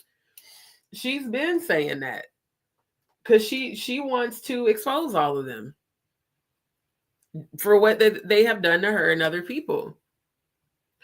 So yeah, there's a reason that they are avoiding having her and Gene Deal take the stand, because they know how many other people are going to get exposed, including some of these judges and attorneys. Donnie Draco said, and he threw up the diamond. Thank you. He sure did. And he was driving through a long tunnel in New York, right? He threw up that Masonic diamond symbol and the other one with the interlocked fingers and the middle and index finger pointed up. He threw that up. I counted on the first interview. He threw that up 8 times. So that wasn't, because that's why she made a joke about it at the beginning of this interview and said, is it a nervous tick? He's like, no, that wasn't on purpose. Yeah, that's literally what they all say. I've witnessed that in real life. Kindness is not a weakness. Exactly, Andrew. Kindness is a strength, especially when you know people don't deserve it. It takes strength to be kind to people that you know don't deserve it. That's why I have such a high respect for her. And to those that are saying like, well, she's not perfect and blah, blah, blah. Are you perfect while you judging her? Remember that when you point a finger to judge someone else, there's 4 more pointing back at you. I'm pretty sure you've said and done some things that have been fucked up too. I know I have. I'm not above admitting that because I know my temperament. When I get sick of people's bullshit, I'm going to just call them out on it, like bluntly to their face. That's what it is. People don't like my delivery, but it's real. I'm just being real. So yeah, I feel like she's in her high vibrational state here where she sees the bigger picture, because I believe that Jaguar's an empath too. I'm pretty sure she can feel what I'm feeling about Courtney, and she knows what's about to happen and what's about to go down. Plus she knows these motherfuckers in real life, and she has seen their evil and their dark side. Problem. So Courtney, people want to know how this is going to play out with the grand jury second hearing for you. I don't know. Honestly, I'm being honest. I don't know what's coming forward. He said, wait, the last guy said the manipulation has been stellar. Courtney, have a lawyer do your talking. It's a little too late for that because he didn't want to know all these damn interviews, and Ariel did tell him to stop doing them, but y'all see he's still doing it. Talk before you go in, because I got a feeling you might need new legal representation. He does. It's obvious that he does. Okay. Or additional. No, he needs If Ariel really is a plant sent by Jay-Z, then he definitely needs a new attorney. And I don't know why he hasn't realized that yet. Like the moment he had that epiphany that he was set up, I would have been getting a new counsel. That's me though. Everybody, you know, he seems like he's a few, you know, crayons short of the crayon box. That's just my opinion. You know, Chris Todd keeps talking about how irrelevant Ariel is about to become. And I don't like the way that sounds with him bragging about that. Because it sounds like they're planning to delete her. That was the first thing I thought the first time I watched this interview. Soon as Jaguar said that, that was the feeling that I got. Because why would Chris Todd say she's about to become irrelevant? What are you planning to do to her, sir? And either that or she's going to mysteriously disappear and he won't have the representation that he needs when it comes time for May 2025 for the big hearing. She'll just miraculously, no one will hear from her anymore. If she's a plant sent by Jay-Z, then she's a plant that can be taken by Jay-Z, if in fact that is true. He can send her and he can take her back and leave him hanging. So like I said, Jaguar's not dumb. She knows how these people operate. And I'm really grateful that she is even extending the olive branch to him, because it takes a big person to do that. Because after all the shit he said about her, calling her a loser, constantly talking down on her career, talking about her face is fucked up, when you clearly have an extremely unfortunate face, sir, and that's me putting it nicely, because you just are not attractive in my opinion. You know, it's always the ugly motherfucker that sits up and talks about everybody else. But also it's a person who's not healed and who's not mature. This woman sees what's coming. She's trying to help you. Courtney, if I were you, I would definitely take the help and take her advice. And you need to get a whole entire new attorney that nobody knows, that's not connected to Jay-Z in any way, shape, or form, that's not connected to Diddy or any of these people, and who has not done any sort of interviews, because it should have been a red flag when she showed up on the Piers Morgan interview. She showed up to try to make herself appear to be an alliance for the victims. But if it's true that Jay-Z sent her, then she does not actually give a shit about the victims, because that means she's on his payroll, which means she's definitely duplicitous, facetious, and two-faced.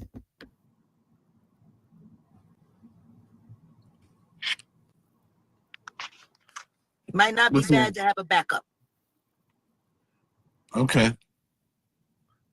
But you know, I'm a Black Panther, and I serve at the pleasure of the chairman of the board, Fred Hampton Jr., son of Fred Hampton Sr., and our greatest objective is freedom all.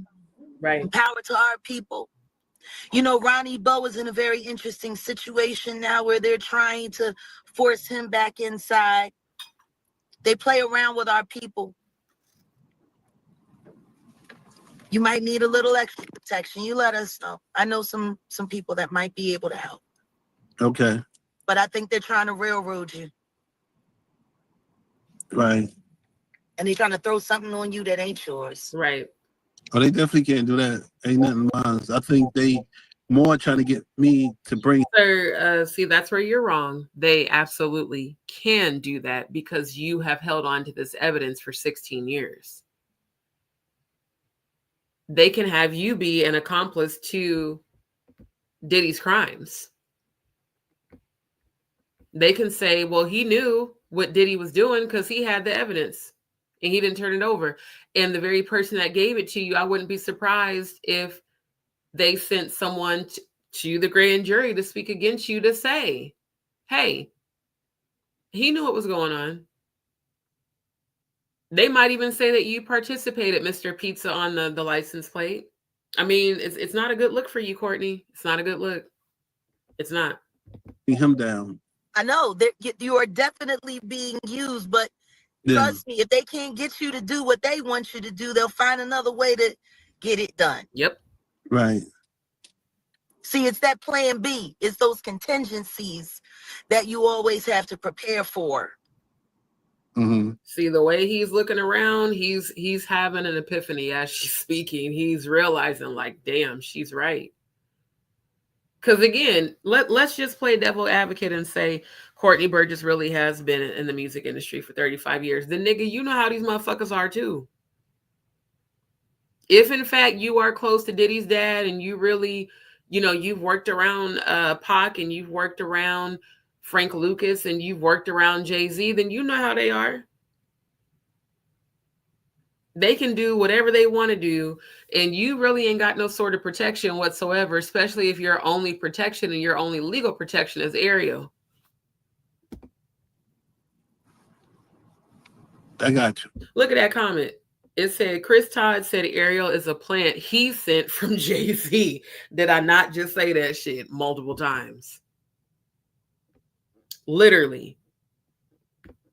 Let's y'all know I'm gonna verify shit. Let's see if that's true. Did Chris Todd say that Ariel is a plant sent from Jay-Z? Not KZ. Wait, typo.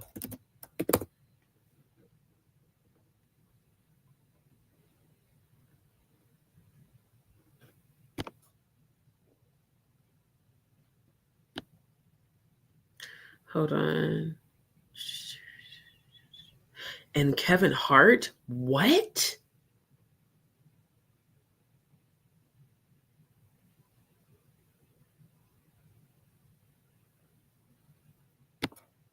And Court TV.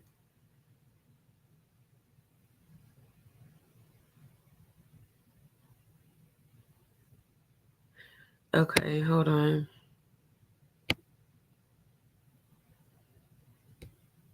Okay, that's going into some other shit. Hold on. Let's go with the first one, Rolling Stone. Kim Porter's memoir is #1 on Amazon. Its author can't say it's real. Sometimes you just have to put it out there. As an ex-partner of Sean Combs' family. Oh, now we understand why. Yeah, okay. Now everything makes perfect sense.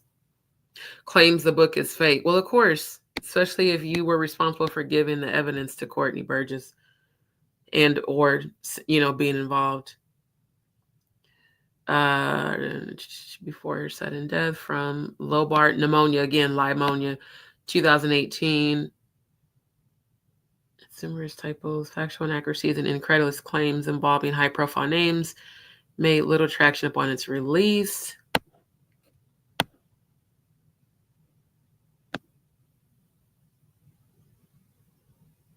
Okay, but can we get information about Chris Todd? Because we already know all of this. Todd, real name Todd Christopher Guzzi, according to records, is behind the book. He describes himself as a producer, author, and investigative journalist, and claims to have worked on and solved some of pop culture's biggest murder investigations, including Nicole Brown Simpson, JonBenet Ramsey, and the Zodiac Killer, among others. He also claims to have evidence that Kurt Cobain's self-deletion was actually a murder. Todd published the memoir under the pseudonym Jamal T. Millwood, a reference to a conspiracy theory that Tupac Shakur's 96 deletion was faked, and he is living under that alias. According to Todd, the alleged memoir wound up in his hands shortly after Cassandra Cassie Ventura filed her detailed sex trafficking and sexual abuse lawsuit against Combs last November. 2 people allegedly close to Combs and Porter contacted Todd about the memoir. I wonder if Jay-Z was one of them close people. They said they had her flash drive. I didn't ask too many questions about how they got it or where it came from. See, that right there sounds like, what if Courtney and Jay-Z what if they're in on this together? And that's why Courtney can't keep up with his lies. Damn.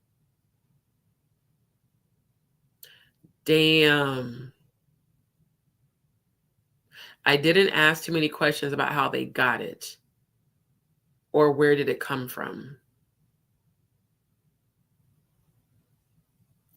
You know what? The plot is thickening. When I tell y'all this plot is thickening, and the nigga, see, what threw me is the pizza emblem on the license plate. That, I'm sorry, to me that automatically makes him guilty. And yeah. Exactly, Donnie Draco. Exactly. You have videos of children, teenagers, and women getting transferred and abused, and you did nothing, and you sat on it for 16 years. Yeah. He definitely needs to start fresh. Possession of the freak off tapes could be a crime. Exactly.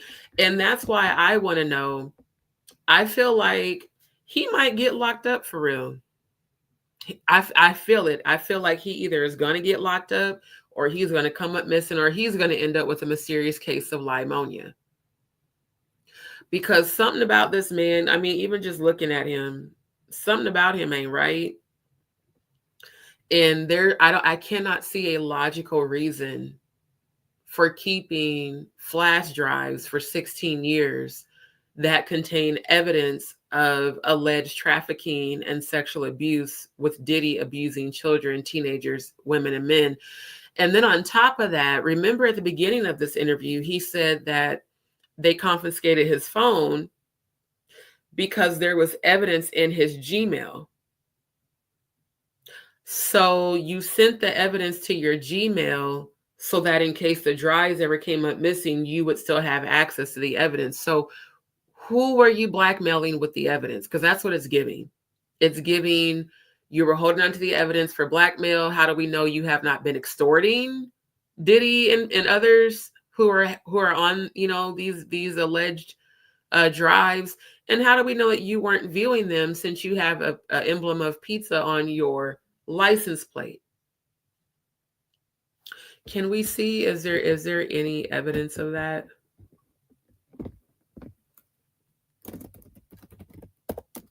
Because when Jaguar said that to him, he didn't deny it about the license plate.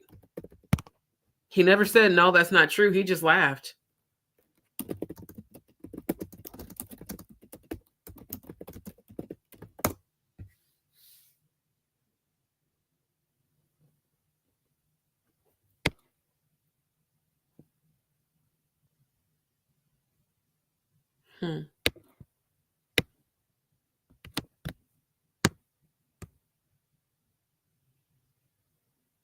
What the fuck?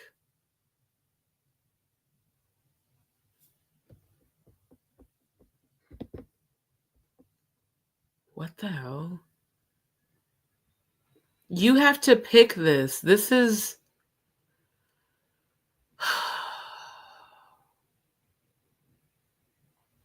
You know, when you get a car and you get a license plate, there's usually like an automatic number assigned. This means this is a customized Pizza 8, Pizza Gate. I'm done.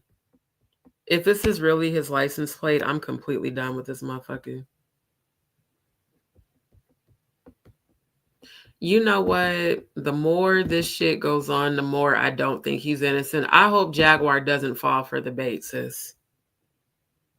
Don't fall for the bait. I feel like Jag, don't fall for the bullshit. Hey, Traveling Guy, thank you so much for tuning in. Jaguar, don't fall for the bullshit. I'm telling y'all what I'm feeling. This is a setup by Todd to come to her with the bullshit. I know I'm joking, but I'm serious. This is all a setup by Jay-Z to get her attention to be tied up with Courtney. If Courtney has held on to this evidence, thank you, Donnie Draco. Way too many coincidences. Courtney has lied on every single platform he's been on. He has held on to evidence of alleged sexual abuse of Diddy with kids, teenagers, women, and men, and 8 other celebrities. No one's ever heard of him until these past few months. His attorney is Ariel, who definitely has proven to be duplicitous and two-faced. Multiple people have said that she's a plant sent by Jay-Z. Chris Todd is denying that the book is real, even though he is the one that produced it. And it said that Chris Todd is close with Jay-Z. So how do we know that Courtney wasn't sent to, one, fuck with Jag, to piss her off like he did on the first interview, and two, to make peace so that she can bring her alliances to him so that Jay-Z can know who's really working with her and possibly try to have them deleted and removed. Now, some could say that maybe I'm going too far down the rabbit hole, but one thing I know about my spiritual gifts is that energy doesn't lie. I know that. People lie. Energy doesn't. And if I'm feeling this, Jaguar, if you see this live, please be careful. I don't think you can trust Courtney at all. I don't think you should be trying to help this nigga. I think that he's being sent to get close to you, to get information on you, to be brought back to Jay-Z. Now, that's my opinion, based off my observation of this man's energy. And every interview I've watched him do, he's disingenuous and he's a liar and he cannot keep his facts straight and he cannot even keep up with his own lies. It's giving he was sent by Jay-Z to come to you with the bullshit so that you will let your guard down, so that you will give this man help and leak to him, because you don't know this motherfucker, so that you can give him help, which will expose you, my love. I wouldn't trust him if I was you. I didn't feel that the first time I watched it. Exactly. I feel it now, Jaguar. I mean, shit. I'm going to just say this shit. You worried about your moderators. You need to be worried about this nigga here.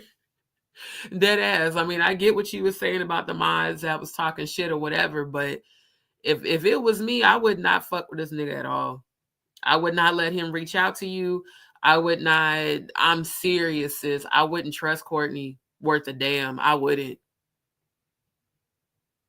He has not been able to directly answer nobody about how he came across the tapes, the flash drives, who gave it to him.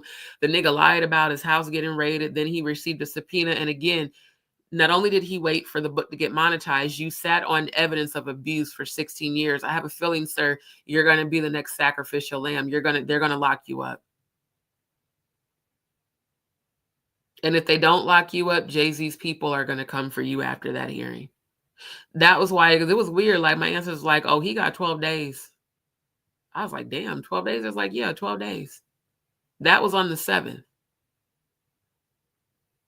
So from today, yes, exactly 7 days from today, by next Tuesday, he either will be locked up or he will mysteriously fall sick or end up missing. Jaguar, I would not trust him at all. I think the next person they try as a celebrity going to be a Snoop. Exactly. Chris Sadler, thank you for tuning in. Exactly. That's what I'm saying. He, as far as I'm concerned, he's a spy. I'm telling you what my spiritual gifts are telling me. This nigga here is a spy because, like she said, you came out of nowhere like a Sputnik. Who the fuck sent you to her? Now you being humble because you see that the people you trusted, you can't fucking trust. Bruh. Andrew says the devil comes with lies always. The devil's the father of lies. Look at his next album. All this sex stuff going on, and he dropped a sex album. You talking about Courtney? Courtney dropped a sex album? Hold up. Let's look that shit up. Y'all know me. I investigate everything. Then the nigga got pizza on his license plate. Yeah, you nigga. And I really believe that Jaguar has a spirit of discernment. Sis, please use it.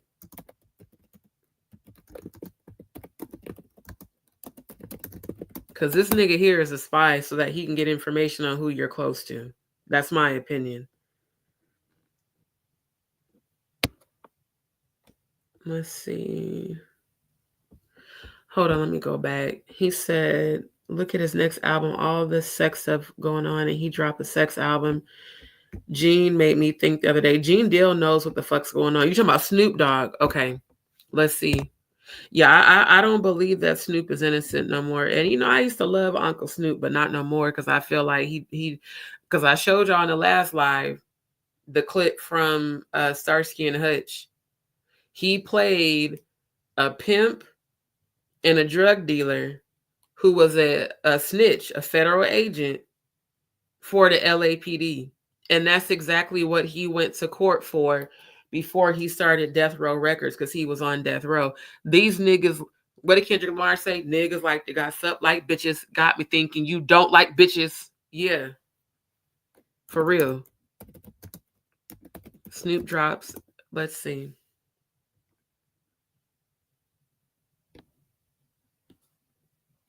Missionary. What? What? And wait, did y'all see the date on this shit? Y'all peeped the date, right?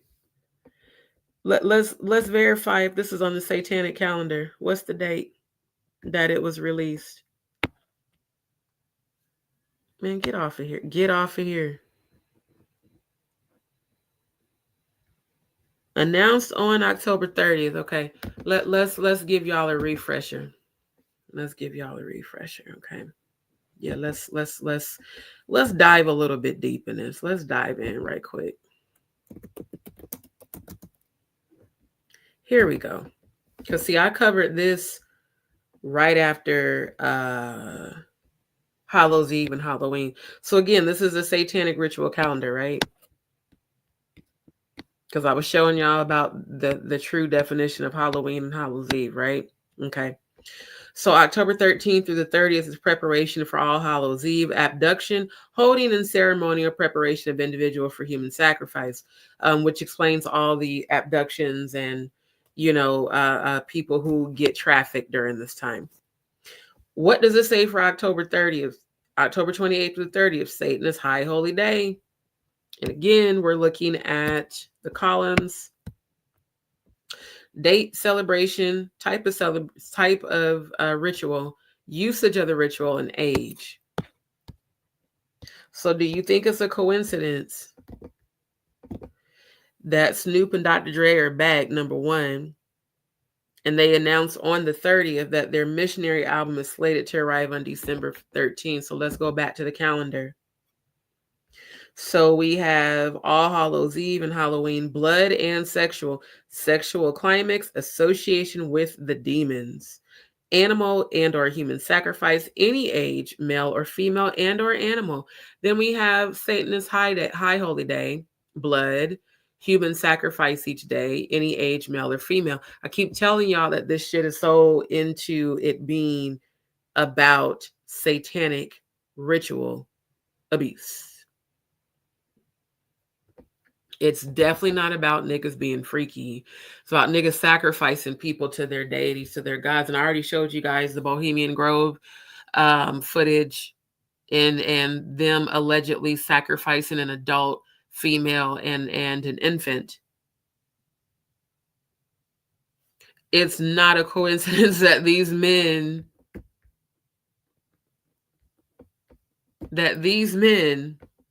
and Dr. Dre has definitely been accused, Michelle and all the rest of them, you know, of he's actually been accused of raping multiple women. And Snoop was in that picture in Kim's memoirs holding Diddy's hand like they might have just got done smashing. And their missionary album. Interesting. The collab between the old friends will celebrate the 30th anniversary of Dog's 1993 solo debut, Doggy Style. Now that gives me a whole new perspective to Doggy Style. I feel like it's niggas talking about them doing Doggy Style to each other and not to women. 30th anniversary. This was announced on October 3rd. And again, October 30th is the Satanist High Holy Day. sexual climax association with the demons. So we're just supposed to believe that all of this is a coincidence. Y'all got me fucked up. You nasty motherfuckers. And to think the longest time I was attracted to Snoop, because Snoop was my biggest crush when I was in high school and college. And now I have a whole different perspective on him. Wow. It says in the video, a couple of men are going door to door preaching the Book of Mormon, of all things, because Mormons have multiple wives. And it said that they are actually undercover satanic cult. But they're left with their jaws on the floor when greeted by a woman in lingerie. What the fuck? Your ad said you were dedicated to missionary work, she shouts before they run away in shock. Snoop and Dre seem to be going in a different creative direction with their missionary work. Following a few delays in previously rumored November arrival, fans are excited. The project has a concrete release date in December. And you have to also think about how Satanists mock the Most High. Now, y'all know I don't do religion, I'm spiritual, but it would make sense that they would make a mockery of missionary work, that those who do believe that they're doing good, that you would, make a mockery of it, sending a woman in lingerie so that you can fulfill the preparation for Hallows Eve, and that you can fulfill the Satanist High Holy Day with blood, human sacrifice, and Hallows Eve and Halloween night, the sexual climax association with demons. It's not no coincidence. This is not a coincidence, brother. This shit, boy, I'm telling you, when I tell you, we have to be so strong and standing against this, because they're so strong and blatantly I can't even say it's hidden in plain sight no more. It's just right in your face. Their diabolical shit is it's insanity. This scripture keeps coming. Ephesians 6:10. Finally, be strong in the Lord and the power of his might. Put on the full armor of God so that you can take your stand against the devil's schemes. For our struggle is not against flesh and blood, but against the rulers, against the authorities, against the powers of this dark world, and against the spiritual forces of evil in the heavenly realms. Yeah, that's exactly what this bullshit right here is. That's exactly what it is. Yeah, Charles, they've been saying that Dre has been an alleged abuser for decades, just as long as they've been saying that Diddy was down low. Snoop and Puff were friends from their sons. Exactly. Snoop hated Puff at first. Their wives brought them together. Kim because their son was cool. Snoop was hanging with Diddy a lot. He sure as shit was. Why do you think he hasn't said shit about any of what's being exposed? Because he don't want to be exposed. Same way Jay-Z hasn't publicly said shit either. Kevin Hart, who did the interview at the Diddler's house with Usher when the Diddler said, and I showed y'all that a few lives ago, where he said out of his own mouth that him and Usher used to wake up and fight over the Frosted Flakes. And I showed y'all in the Urban Dictionary what Frosted Flakes meant. All these niggas is gay. They have wives as beards and foreign image. But they like the pussy. And there's nothing wrong with same-sex relationships that's based off of love. There's absolutely something wrong with sodomy, which is forced anal rape. So you got all these rapping ass niggas that's really down low, that really like dudes, doing all this satanic ritual abuse. Then you got motherfuckers covering up for the shit. How you gonna sit on evidence of Diddy raping kids for 16 years and not take it to the police and try to get them help? It's not adding up at all. He said, now Snoop had nothing to do with Tupac, but I believe the one who shot Biggie was corrupt. See, I don't know about all that, but what I know is that Snoop is not innocent. I know that when it comes to this shit. Because people, look, Only people that are guilty sit up in silence when they know that fuckery is going on. And how the hell Snoop was so close to Diddy, but where's the justice for the victims? That's what I want everybody to really think about. Where is the justice for all the victims?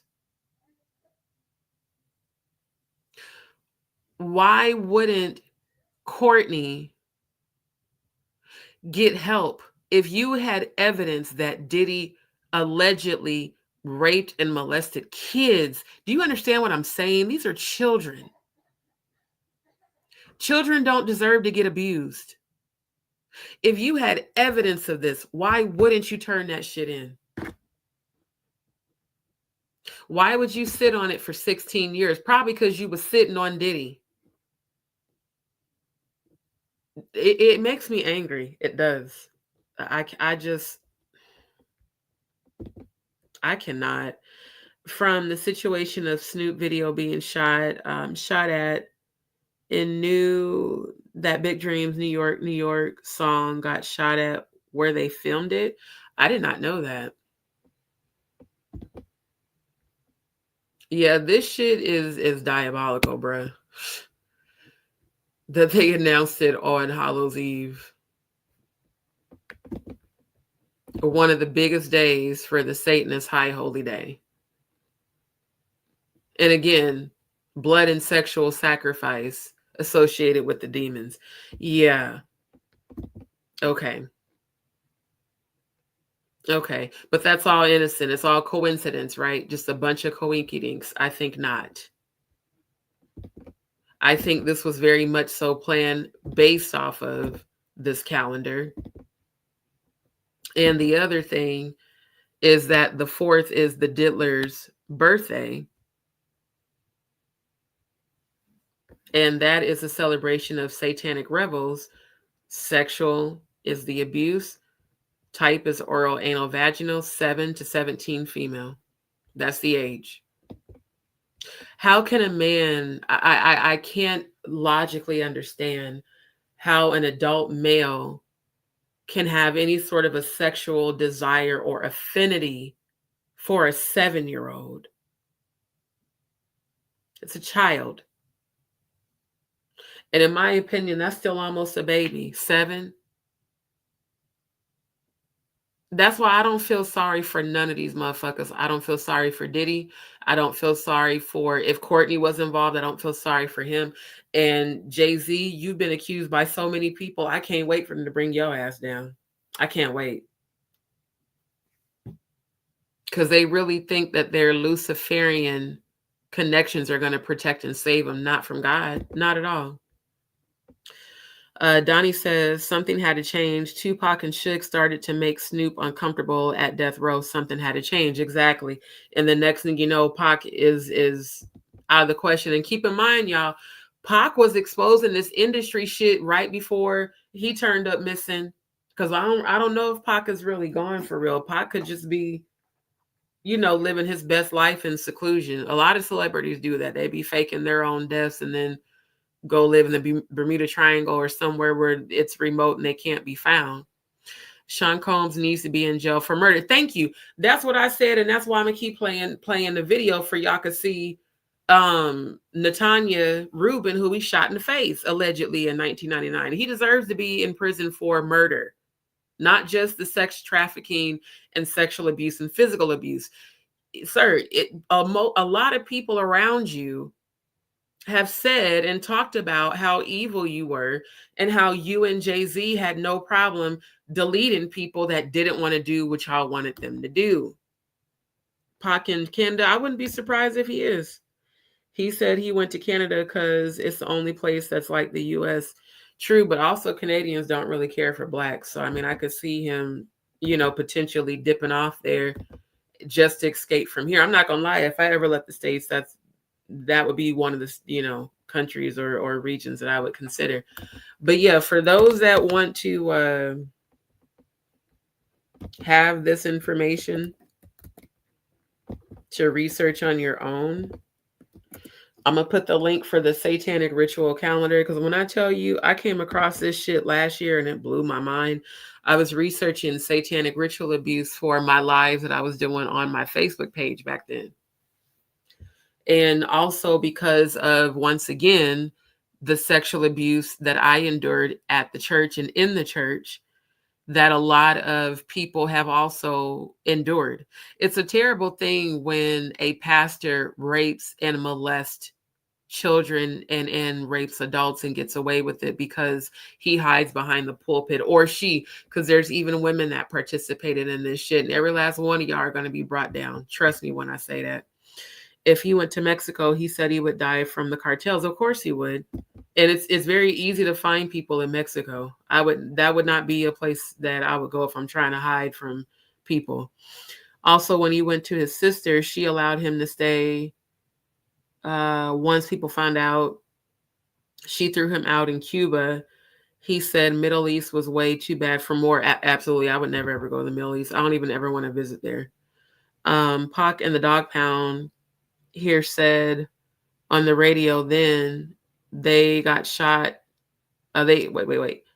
Pac and the Dog Pound said on the radio then they got shot at. Okay. I would definitely look into that. But he could come back to the USA because he would be charged. And by the time he would be out of jail, he would be too old and die in jail for faking his death. And that's why if he is living, he's never going to come back. Because there would be no reason for him to. And y'all know that stuff be real telling in these movies and shows. Do y'all remember on season 4 of the Boondocks when Granddad went bankrupt and owed the bank all those millions of dollars for his house? And Granddad had the 2 grandsons, and the attorney kept whispering to him, fake your own death, you'll be able to get out of debt. It's a lot of celebrities that be doing that shit, especially when they know shit's about to hit the fan. And that's kind of like their get out of jail free is faking their own death. But like I said, Snoop and Dre collabing after all these years. And then think about it too. On Love and Hip Hop, Michelle detailed how Dr. Dre allegedly beat her. She went through just about as much as Kim Porter, if not worse, and survived it. And everybody was calling her a liar back then. People are all in the comments, you're lying on Dr. Dre. You just want money because he don't want you no more. Well, April, Omarion's baby mom, who definitely has been passed around the industry, she had some similar stories about Dr. Dre, which is why they stopped dating. Because at first she was all with him, flying her out and spending money on her. And then all of a sudden you just didn't see any more posts about them together. And then she went and did these separate videos and live saying that she, basically believed Michelle and that he wasn't the person she thought he was. So yeah, these niggas doing this shit, that's wow. It's the dates for me. It's the dates. And see, November, let's go back down. November 1st is a Satanist high holy day related to Halloween. Blood is the type, human sacrifice, any age, male or female. Now, I don't see December 13th as a date, but I'm pretty sure there's some relevance to them choosing that as the release date.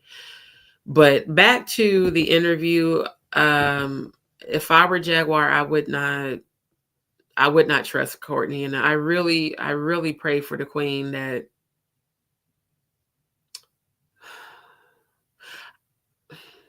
I hope she sees it from this perspective.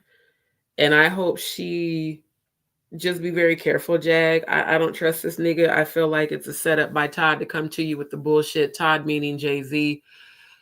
I feel like this whole thing is a setup. all of him doing all these interviews, because I had to think about it. Why would he keep doing interviews when his lawyer has clearly told him to stop?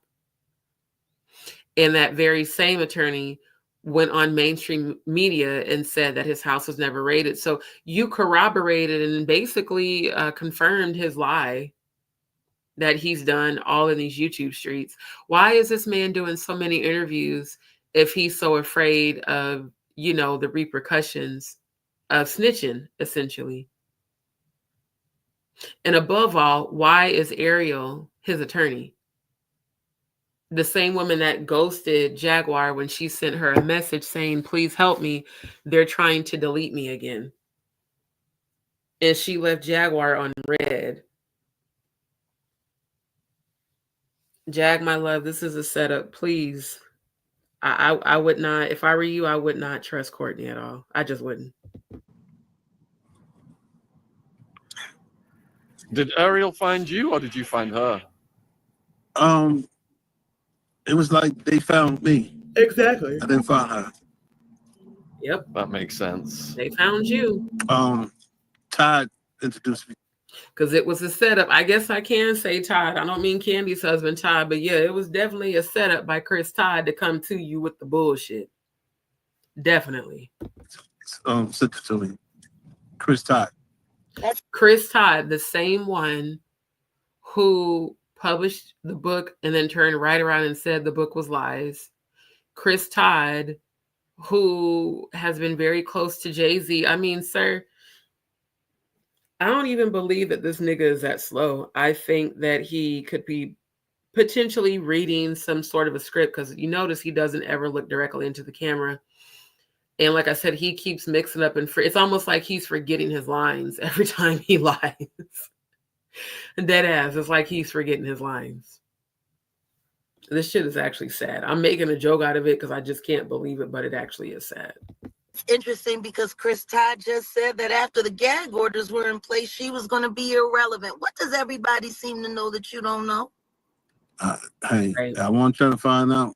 I would love to know, because if Chris Todd sent Ariel, how is she going to become irrelevant unless he's planning some sort of demise for her?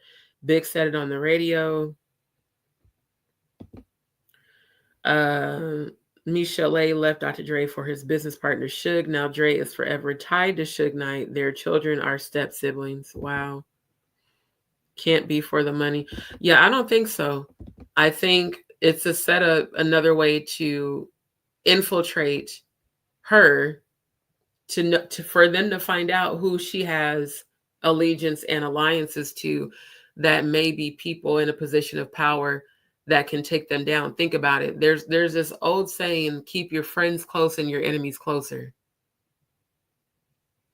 So with the evidence that Jaguar has that can expose not just the Diddler, not Jay-Z, not just those two, but many others, it would make sense to send Courtney, one, to do these interviews with her, to fuck with her, to gaslight her, to trigger her again, to make her appear as crazy and unstable, triggering her trauma and PTSD. And then doing this interview where he's so humble and I have nothing but love for you, Jag. And, you know, now I see why she said what she said about YouTube sending people pretending to be alliances and then coming to find out that it's a setup. Now, either the queen is not seeing this for what it is, or she knows more than what she's saying. Meaning, maybe she's aware that he is a plant to come towards her, and she's, you know, acting and playing a role by, you know, just by fucking with him, essentially, and being like, hey, reach out to me if you really need help. I got some people that could help. I feel like they want to know who are the people that she has that could help him, so that they can maybe try to take those people out. That's just what I'm feeling, honestly. Everybody keeps saying it. I got the word that it wasn't no gag. They called me personally that there was no gag on me. So why are people lying? I don't know. Let's not. How do you feel about Chris? Chris is cool. You know, I don't know him, but he's cool so far. Okay. You know, I don't I don't. Now, Jag could also be asking questions to get information because she's saying, how do you feel about Chris? If Chris was the person that gave this man these flash drives, I can kind of see, you know, why she would ask him that. And he's like, well, Chris is cool. Again, Scorpios, we notice all energy and subtle changes. Why will he not look her directly in the face or the camera at all? Hell, look at Rose's face. I'm just saying. Sit around and make a judgment. I don't talk to him enough to say, oh, he's this or that. That's a lie right there. I feel it. That's a damn lie. He said Pac passed away on Friday the 13th, 1996. I remember because I was 23 then. Okay.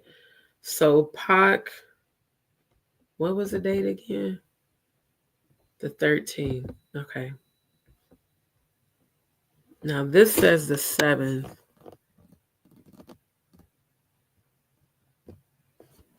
Okay, hold on.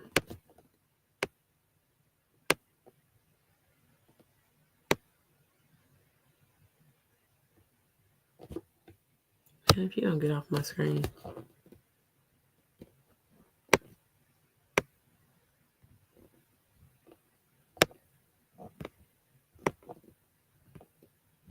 Okay, let me go. I want to get the date. Let's see. Now, Wikipedia says he was shot on September 7th.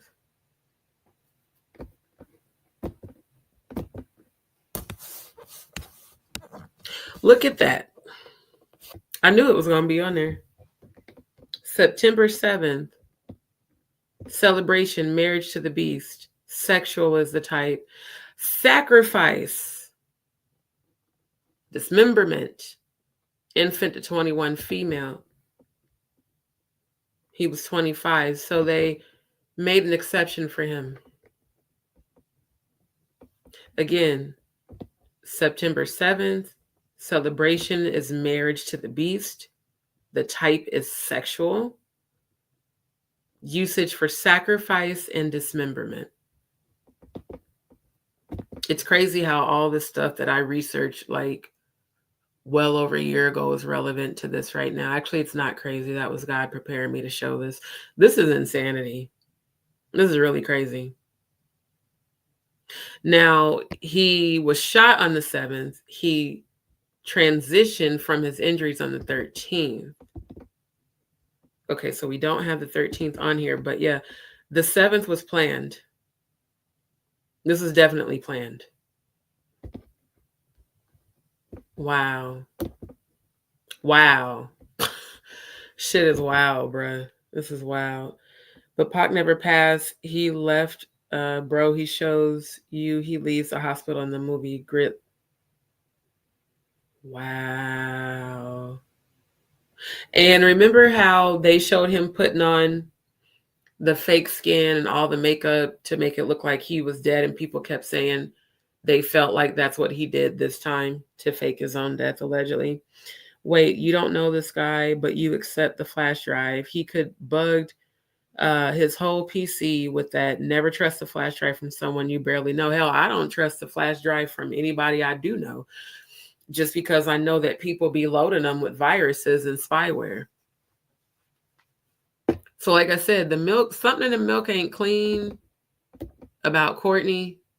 I don't trust this motherfucker. I feel like it's definitely a setup by Chris Todd to come to Jaguar with the bullshit through Courtney. And it was a setup by Chris Todd to come to Courtney with the bullshit, in my opinion. You know, I got other things to give time to. No, he's been doing some interviews with some other content creators, and he's been reaching out for me. Jaguar, our most requested. I didn't know that. Chris Todd's been doing other interviews. And why are you reaching out for Jag? Do y'all see now what I'm saying? This is a setup, sis. Like, this is a setup. This is a setup.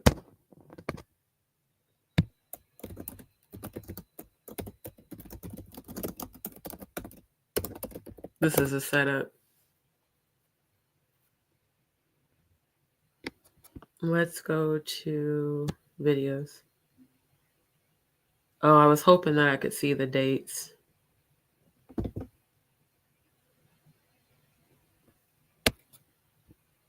Do we have any dates on here?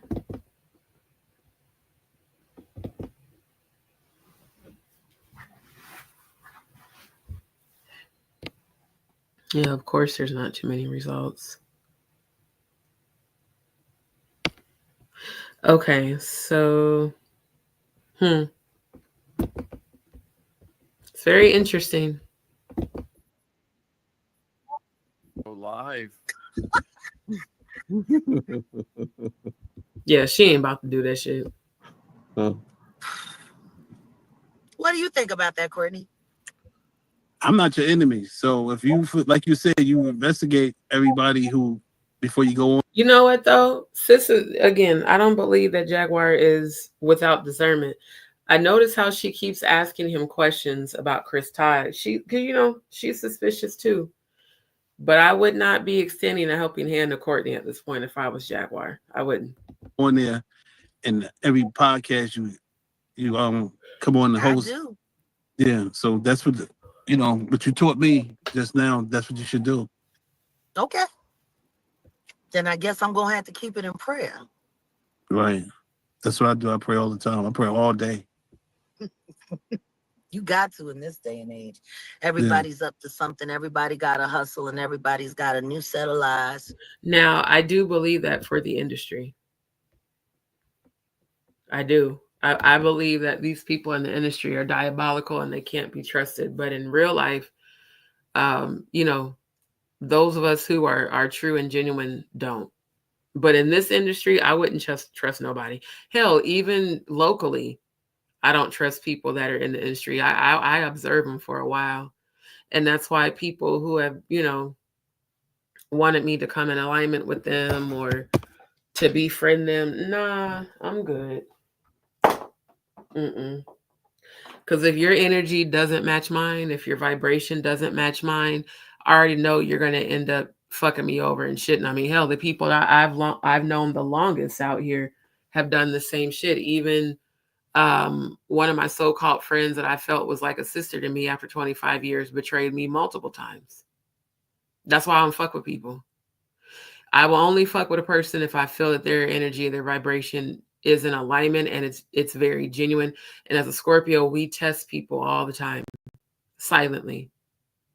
If you pass the test, you good. But if you fail, we gonna fall back from your ass. So I don't know, sis. I wouldn't trust Courtney if I was you. I'm thankful that she, made peace and apologized for what she said about his mom. Because I ain't gonna lie, that was wrong. It's hurtful. You should never speak on the dead like that, especially in a derogatory manner.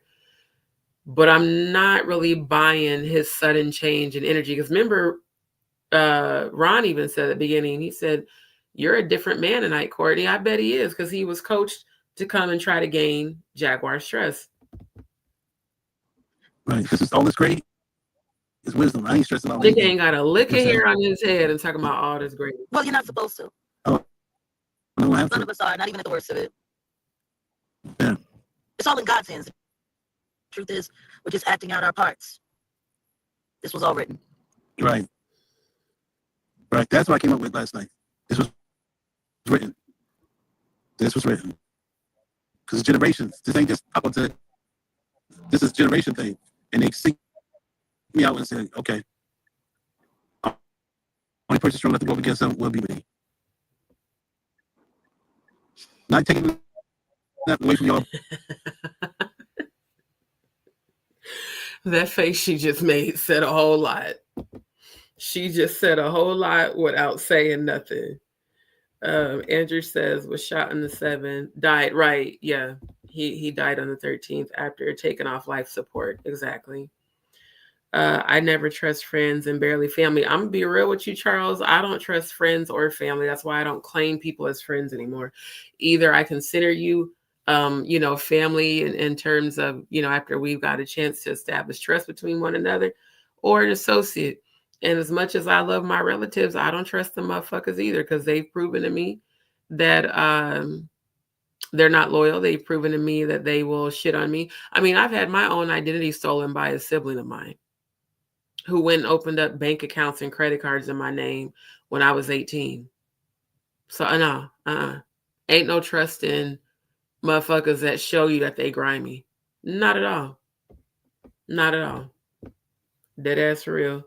I still haven't digested this new info for decades. I thought Tupac was just a loudmouth and Biggie and Puff had nothing to do with this, two pow pow. Look, Diddy being as diabolical as he is and pledging to Lucifer and aligning with Satanists like Jay-Z, who still has a cold clothing brand, Do As Thou Wilt, after Aleister Crowley, the founder of the Church of Satan. Yeah. And it's crazy because, like I said, when I started researching about all this stuff a few years back, it was, you're a conspiracy theorist, you're crazy. No, I have sight. I can see. I'm a seer. I'm a discerner of spirits. I am an empath, clairvoyant, clairaudient, clairsentient, and psychic medium. Pick up on energy with the quickness. These motherfuckers, all these people, and then the whole Rick Ross thing, and I showed y'all that on the last live. How he did, the song, put Molly all in her drink, she didn't even know it, took her home and enjoyed that, she didn't even know it, and how Jaguar said that the women she rescued from Epstein Island, they had taken their passports so that they couldn't leave, and they were all there to do a Rick Ross video, and that Naomi Campbell was asked to bring in models that were under the age of 18. So again, all these people in this shit in on it together. Charles said the crazy thing from Big Murder, he played so stupid during Big Death. He let him die, and the hospital was 2 blocks away from where Big was shot because it was a setup.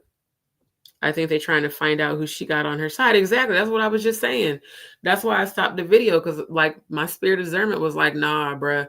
They using Courtney to get close to you to figure out who you got so they can try to take the motherfuckers out, because they know they can't take you out. Because if they do, then the whole world will know you were right all along and that they're full of shit. And again, they really won't be able to touch Jaguar, because they know that the information she has, because she said it herself. She said her and other women that performed as dominatrix and stuff all had body cams on them once multiple women started reporting that they were being assaulted and abused.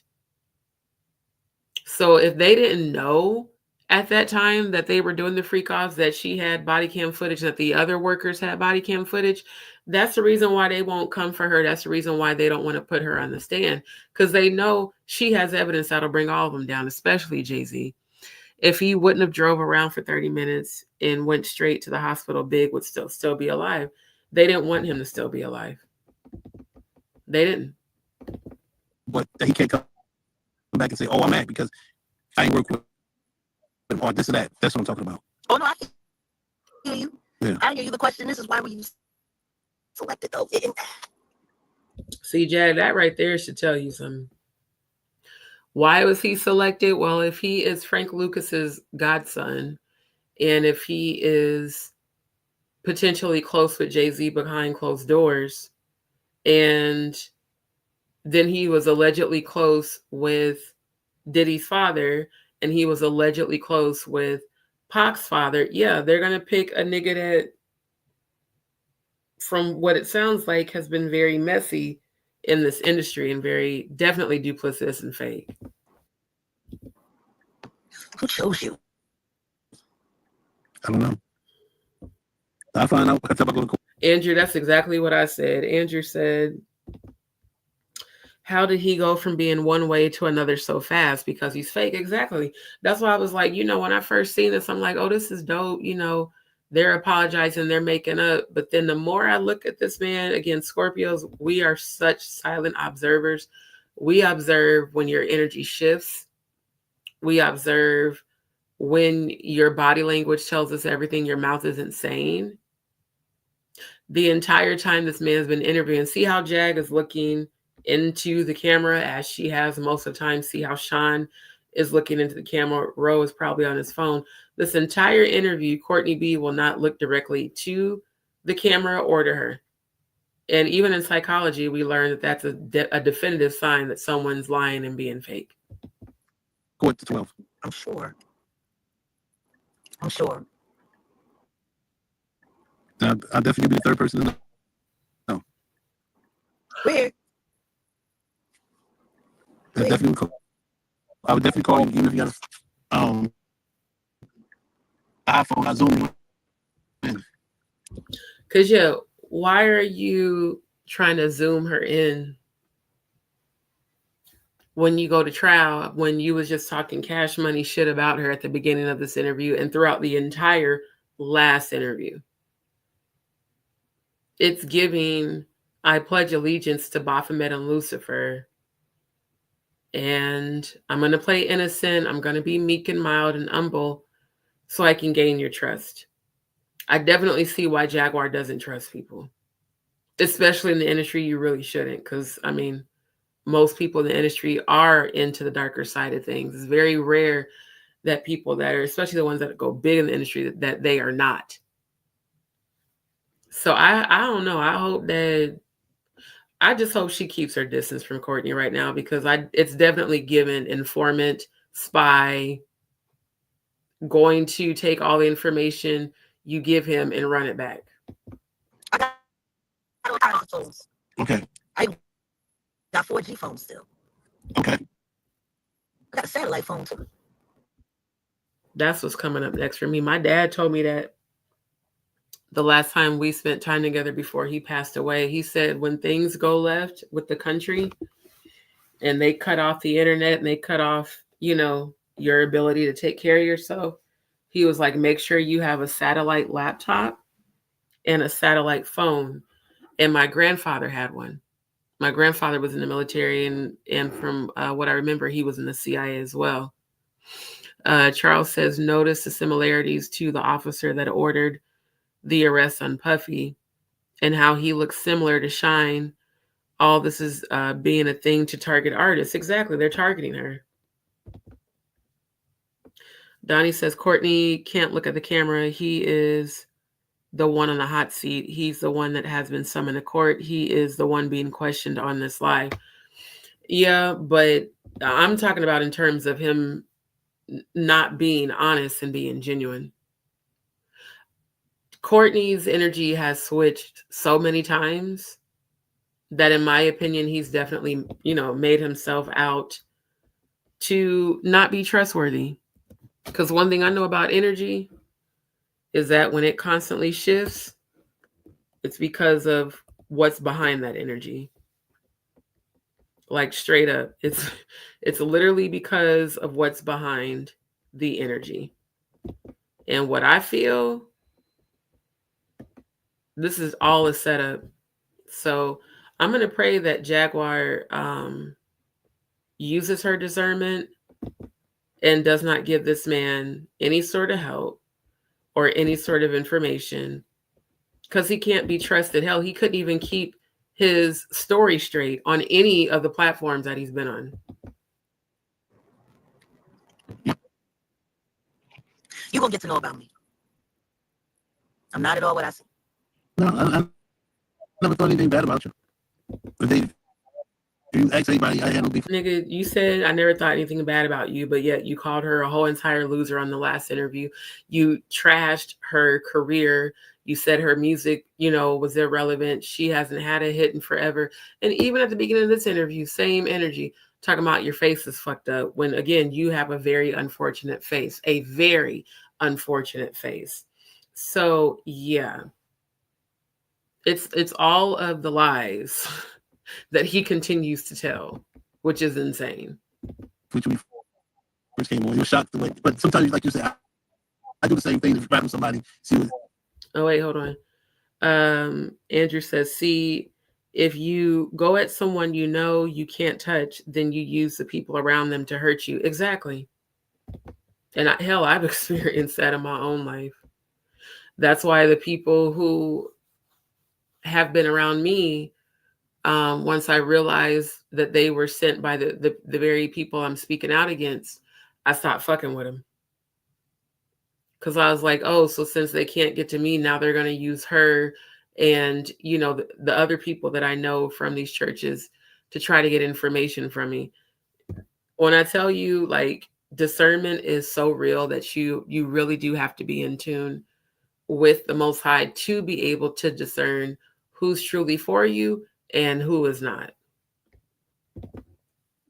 If it was under their skirt, bullet t-shirts.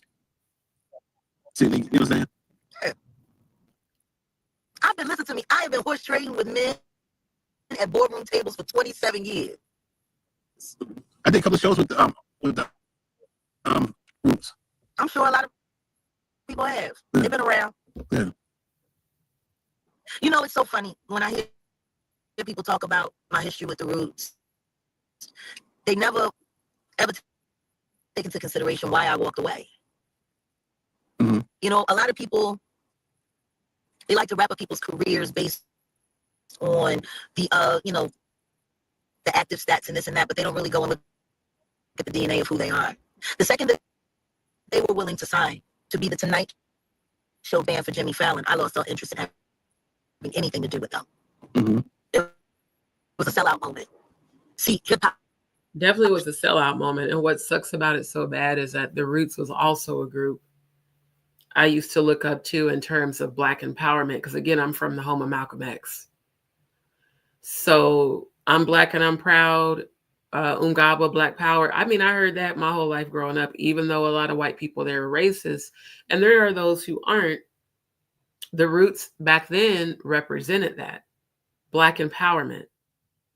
Then you sell out and go on Fallon's show for mainstream media attention. Yeah, okay. Changing, and the kind of music that they were making was no longer popular. They were going to be opening acts, and their show was way too expensive. I'll never forget sitting with Rich and asking Rich, our manager, why won't you guys just force them to do the independent label? We'll be a major in no time. But they wanted to pledge allegiance, or should I say Amir wanted to pledge allegiance to Jay-Z. And then I watched them gatekeep all of Philadelphia hip-hop and turn. And that's so wild because on Dave Chappelle Block Party movie, if y'all remember that, and it's so crazy, I still have that on DVD. Amir and all of them were all together with Kanye, who else? Mos Def. I think even John Legend was there. It's like they should have just stayed in that energy of uplifting our people instead of selling out for a mainstream media TV show ran by, I think he might be Jewish, but basically ran by someone who has nothing to do with Black empowerment and uplifting our culture and our race. Turn it over to New York, whether it be Bad Boy or Rock Nation. You know, there's nothing worse than being absolutely amazing at what you do and believing in what you do so much that you're willing to walk away from everything you work for to save what's important. I'm just that kind of person. Mm-hmm.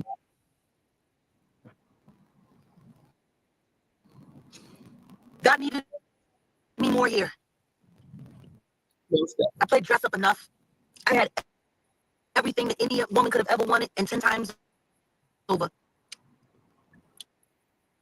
I had 3 boyfriends that I left that were billionaires. How do you do that? So you know what you're worth. You know what you're worth. Yeah. You know your worth. I don't need all of that other stuff. But I'm going to tell you something right now.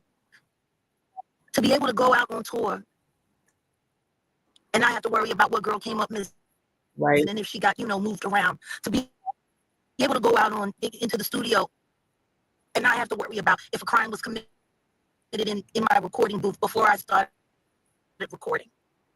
Cruelty-free.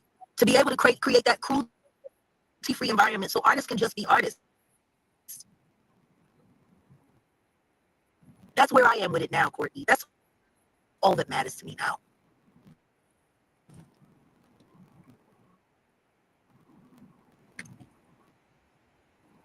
I understand that. What's next? Stuff. Well, No, you don't got to answer, put it out there. I'm just saying, what's next after, it looks like we made it through the wash. Now it's time to get to the rinse. Right. Hold on. Andrew says Otis trick in the book. Charles says, no lie, before Cat Williams, Dave Chappelle predicted all this. The R. Kelly trail, Puffy, and how he treated people. Think about his first season of his show. Exactly. And he said, how come he was allowed to say the N-word, but he couldn't make fun of gay people? Really, why Dave Chappelle got kicked off a Comedy Central? Well, not only that, he did multiple stand-ups where he was constantly bashing transgender and gay people. And then he was, told to apologize, but then he went right back into it. And like I said, everyone's entitled to their opinion. They don't have to agree with the lifestyle. But Dave did predict this. He did. He predicted this right before he left to go to Africa for a decade. And then one has to ask themselves, who was he running away from?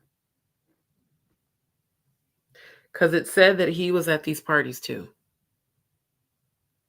So who was he running away from?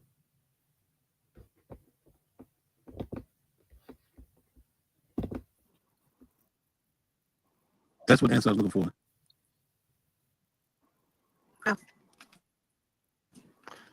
People are asking, Jack, if you have any ideas of who is controlling or manipulating Courtney.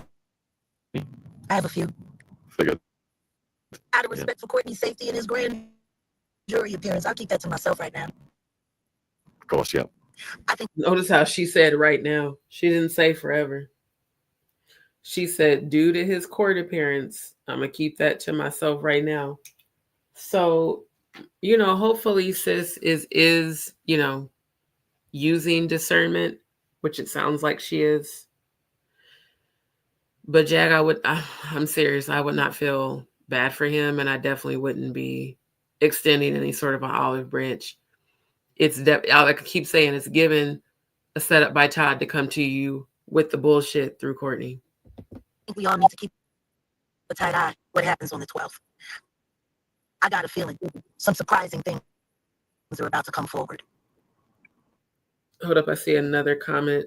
Andrew says, why would a guy like this hold on to flash drives so long if he knew underage people were being... Exactly, that's what I said about, 20 minutes ago. How do you keep... And he said it's 11 flash drives. Now, again, I'm a techie.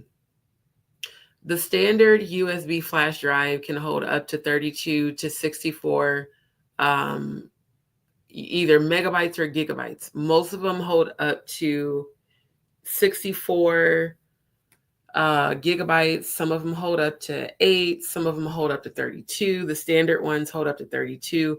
Then, of course, you can spend more money to get the ones that will hold up to a terabyte. Do you understand how much content has to be on each individual flash drive for them to, 1, be completely full, and 2, for there to be 11? Let's just say, okay, it's a 32 gig flash drive. You could probably fit about 100, MP4 videos on there, depending on the size of those. And keep it in mind, everyone who has accused Diddy have all said the same thing, that he recorded it. So think about the thousands, God forbid, millions of people who he's abused, who he recorded the abuse on. That's how you know a person is truly sociopathic and psychopathic, is them not only enjoying the abuse, but wanting to watch themselves abuse children teenagers, women and men. That's why she said that thing sitting there is not human. That is so inhumane. One, to commit the act, and then two, to record it, which means he not only watched himself, he sold the content, because there are a lot of dark people. Like I said, when I explored the BDSM lifestyle and joined a few of these online websites, some of people's fetishes were disturbing. Like the snuff films, the reenactments of sexual abuse. Some of that shit's too far. But there are people who dwell in a dark place that enjoy seeing people being abused. And I guarantee you, he wasn't just recording it for his own sick pleasure. He was recording it to make money off of that shit. You'd be surprised how many normal looking, everyday people like to watch sick and perverted shit like that.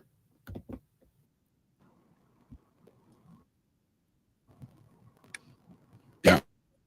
Nothing worse than running from a lie. Because you can't outrun it.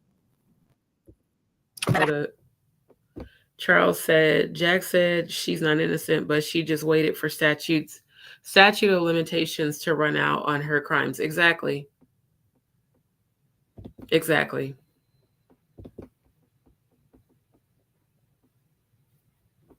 How hard you try. Look at Keefe D right now. Him and his family are greenlit. Their lives are on the line. And after all of this time, after I told him to tell the truth last year, now he finally wants to tell people he was lying. But see, he had that proffer deal. And what a proffer deal means is that you don't get prosecuted for anything you do as long as you're turning over information. That's why I don't understand why these people who make deals with a government that has never been fair think it's safe to make deals.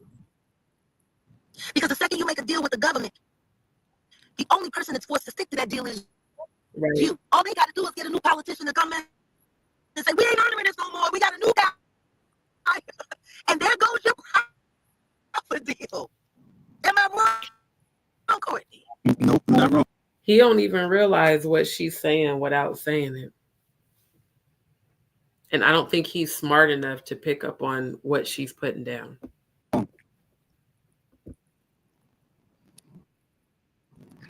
Ain't no point in lying for it. You might end up dying for it. It's a line I wrote in one of my songs. Real nigga shit. Here we are.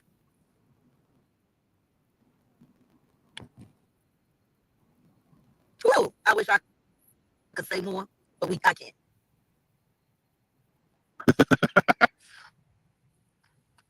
Yeah. We'll save it for after the 12th. Yeah, I think you need to get through the 12th. I'm not worried for him.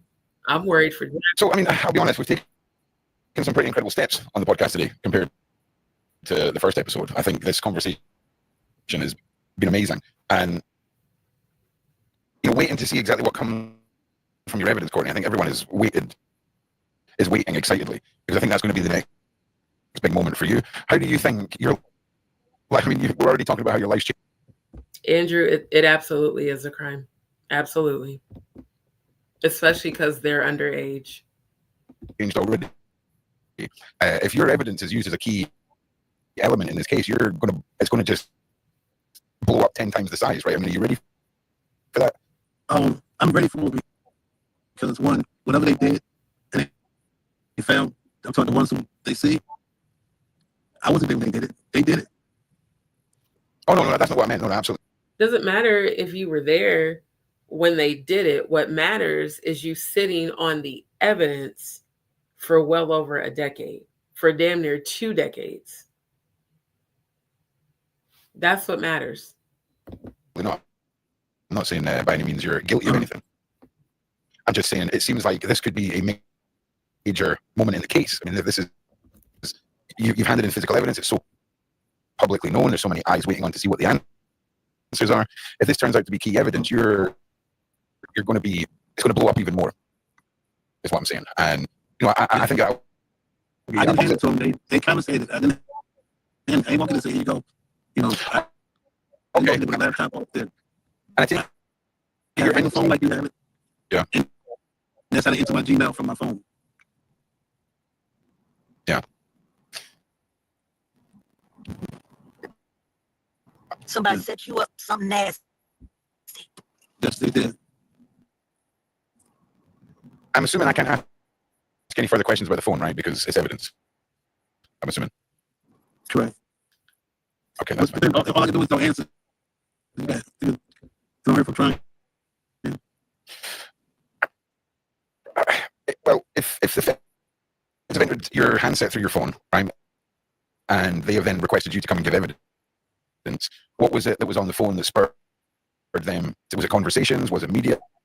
What was it that gave them the signal from intercepting your phone? You had USB drives. I only had videos, pictures, and conversations. So whatever they found that was true, that it's true. Because I didn't, I can't look like nobody and play a role. It was true what they found. That wasn't like I came to. Hold up, y'all. So I just had typed in, I'm going to show y'all this right quick. Because I was trying to find any sort of photos of his car license plate. Come on, man. Look what I just found. Look what I just found. Why is Yandy in his highlights? That says a lot. But I want to show y'all what I just saw. Oh, damn. Well, it's on my phone. In the caption of this picture with Snoop, this is dated October 22nd, right?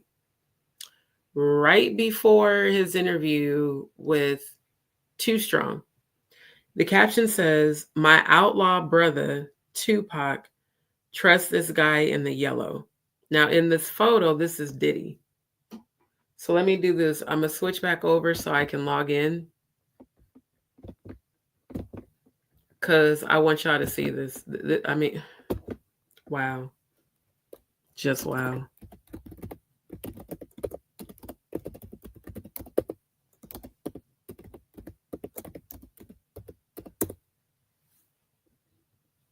It's just wow. This is so diabolical. Hold on. Okay. So now that I'm logged in, yeah, he definitely did all this for clout.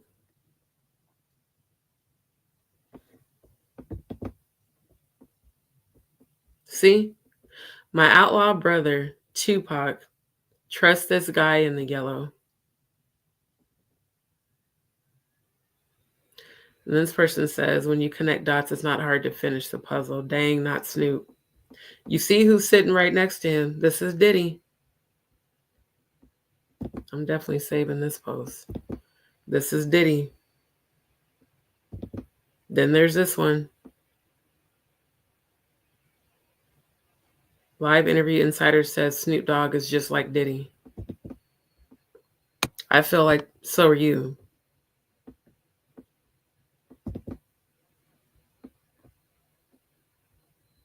Yeah. There's Jay and Aaliyah. Looking hella young. Dirty water doesn't stop plants from growing, so don't let your negative words stop your progress. Yeah. Yeah, this is definitely giving clout. It's most definitely giving clout.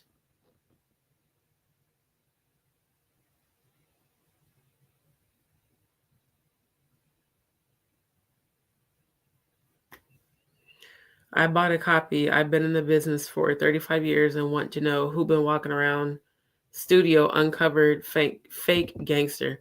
Well, sir, it's giving that you're exactly the same. It's definitely giving that. Oh, and what do we have here? MJB and Diddy hugged up, and her looking like, ew, don't touch me. But yet, yeah, and she's definitely, looks like she's on GHB right there.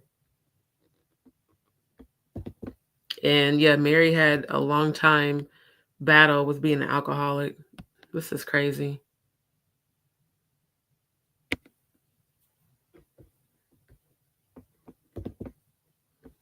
And he does not have Gene pressed. If anything, Gene has him pressed. These people are, boy, I'm telling you.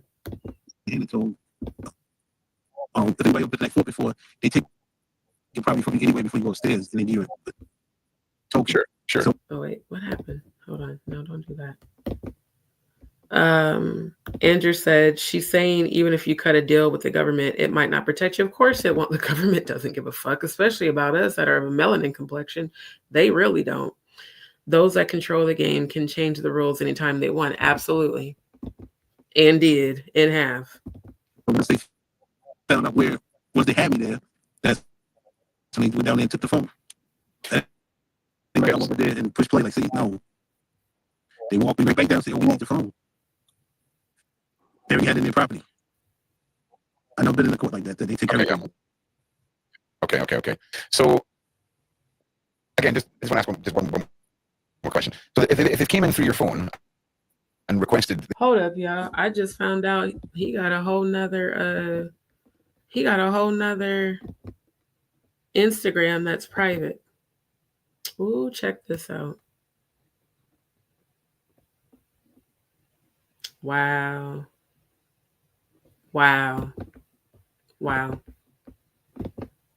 that you leave your phone, I'm assuming, and they're assuming that there's more evidence on your phone. And for me, I've got to ask you, because I'm a bit of a nerd, right? If something starts off on a USB drive and then ends up on your phone, what's the correlation between the evidence and your phone? Because the iPhone, I know, you go straight from the iPhone into the Gmail, but your TikTok, all your messages, who called you? So I guess I don't know how they put it up to bring it up. They were researching your metadata, and they wanted to be able to see the origin of every file you had. And that's true, because I actually learned that in my web development class and in my JavaScript programming class. Because like I said, I know how to code and do all of that stuff. The way for us to search, because they had us doing like client proposals. So the way for us to search as well as keep track of their SEO analytics is to search their metadata within a code. And within that code is always the IPS address location. You can find the origin of where the data came from, even image files. Because the long, alphanumeric wording that follows, trying to get this out right. So, like, for instance, when you pull up a JPEG that you have saved in your phone or on your computer, there's metadata attached to that. And sometimes they can even find your location. So, yeah, this is, wow. Exactly. That's better said. Okay, so then how did the files get from the USB drives to your phone? Because if you plug your GPS into your whatever you plug it in, it drops it to your Gmail or your phone, and it comes to yourself. It comes to your cell phone. That's how it breaks. Has all of his accounts synced. Right. Okay. So I understand. Yeah, I understand that, right? So if you've been handed evidence on a USB flash drive, right? At no point when you plug that flash drive into a computer is it going to upload to a cloud or go with your Gmail or anything like that. That's just not how operating systems work. So what I'm asking is, how, if the evidence was all on USB drives that you were handed, what's the correlation to the evidence now being on your phone? I could have put it in my Gmail for say, it's like my files on my note. It booted up to my phone. It entered from my phone. Okay, so effectively, you think what you're saying is you made a backup of the evidence on a server or a cloud system like this. And I just said that a few minutes ago, that it would make sense that he would sync his phone to his Gmail. That way, if someone stole the drives, he would still have it. The question is, sir, why are you holding on to the evidence? Who is paying you to hold on to this evidence, because someone had to have paid you, or you're just a sick motherfucker that likes to watch this shit. Because anyone who isn't a sick motherfucker doesn't want to see that shit. So I feel that there is definitely a money motive. And I feel that both him and Ariel have been sent to, confuse the masses and to become a distraction, essentially. And of course, to take the heat off of Jay-Z, in my opinion.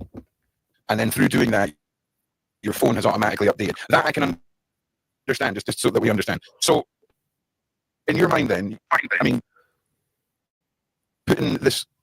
So, just to confirm, then, what you're saying is you did a backup. Is that what we're getting at? You did a backup. It wasn't done on purpose. It was done just as a way to go to it. You know what I'm saying? So, since it was already in my Gmail, I always go through my phone and shoot pictures, shoot videos, whatever I want to do. But I needed it for my Wait, one of their viewers said lawyer set him up. Of course she did. That's how it went. Okay. It wasn't done on purpose, like that. Walk around and say, "Oh, look at this, look at that." No, it was in my computer, and then it went there, and then certain things I didn't want to look at, and it was toss it to my fireplace. You know what I'm saying? I'm not into stuff like that. You're not into stuff like that, even though allegedly you've got pizza on your license plates. I call bullshit. No, I understand. I'm not saying that you aren't stuff like that by any means. It's just, again, I just don't understand, unless you're doing a manual backup of information, you're dragging and dropping off a USB drive into a cloud. You can educate me in the side chat, but can I say something? Please do, please. The question that you're asking, he might not be able to answer. I'm with you. All right, no problem. And what I will say is this: when it comes to government agencies, we all have to realize that there are definitely parts of our government, especially in law enforcement, that are going to be compromised heavily throughout the course of this entire investigation.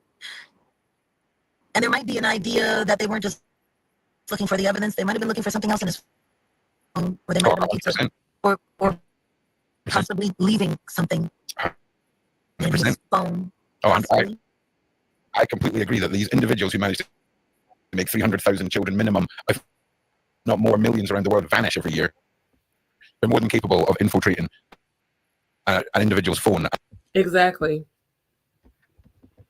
And Andrew says his private stuff will not be private in court. Absolutely. So they'll even be able to see if he clicked to view the evidence. That's what will prove whether or not he's telling the truth or not. Because they can see when you've opened a link. They can see when you've opened a file. Again, the metadata contains all of that. It even contains the origin of how the data was made.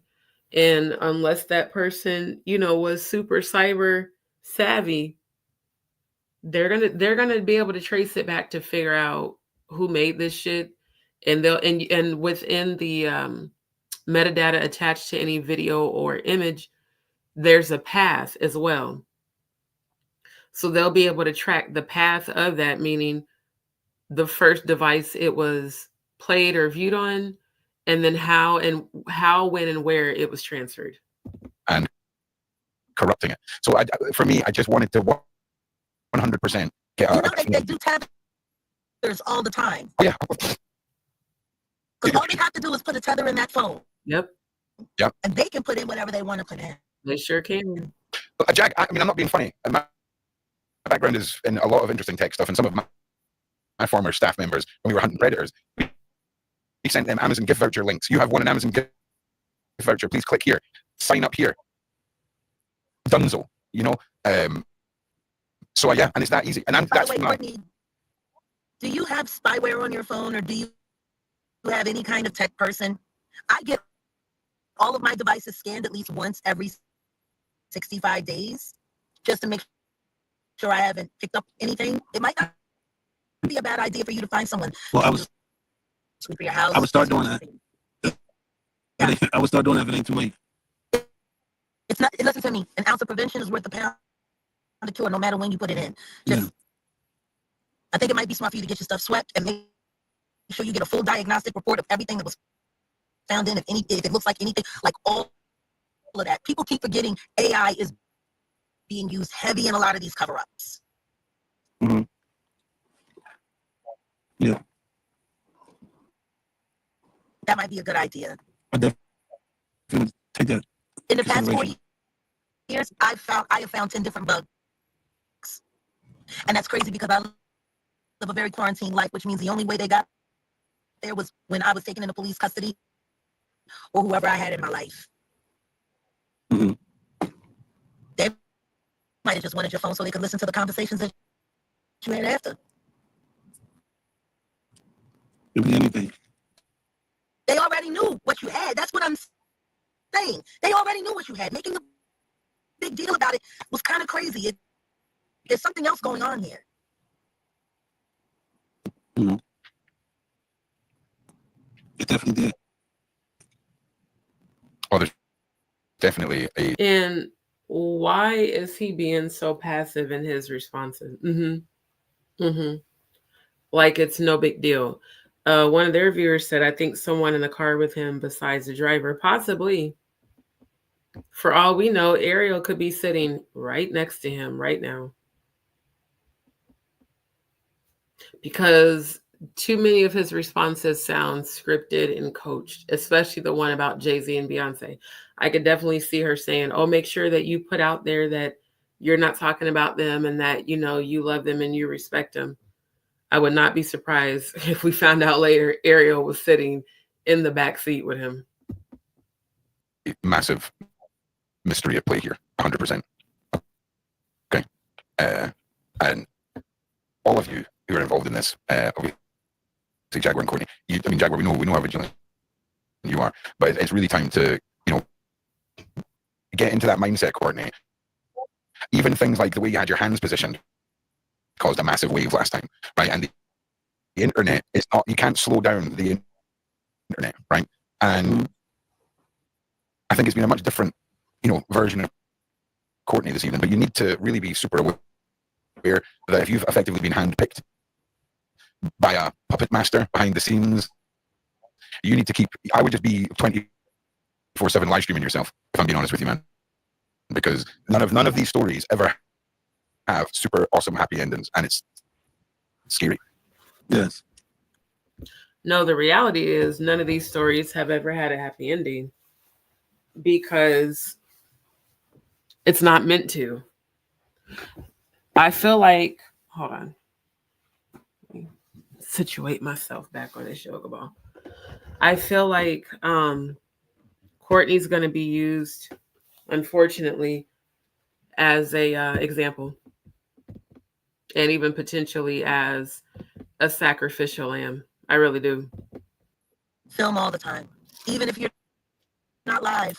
You know, when I first started really going heavy and knowing that they weren't going to stop coming for me, I would just do a video journal log that I kept in my phone of what happened this day, what happened that day, and just keep that, and then take it and send it to someone that you know won't exploit it in any way, because you might need to have your own journal like Kim did. Mm-hmm. I got one. I can imagine. You don't have to share it, but just for your own protection.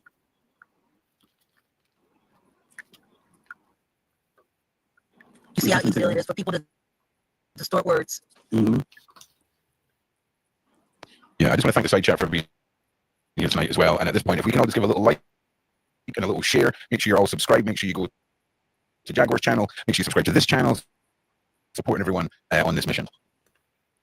And pray for Courtney on the 12th.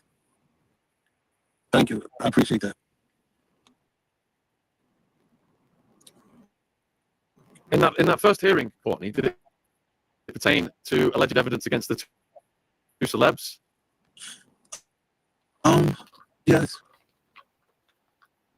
And do you think there's going to be further questioning on that subject on the 12th? Of course, they, I'm not a fan of this. They bring me back for something. Be grateful Trump just got elected. He did his freedom of speech, and I was just so happy. We just did an analysis of it. He's going to end the censorship, he's saying. Be glad Trump got elected. Because a lot of Diddy's enemies are his enemies too. And a lot of Diddy's friends are also his enemies now too. Trump is going to shake up what happens in this country these next 4 years. I hope everyone's ready. But for everyone who thinks Diddy's going to get a pardon from Trump, I truly doubt that. With that girl Andrea out running around now, talking about a videotape with someone very presidential. Mm-hmm.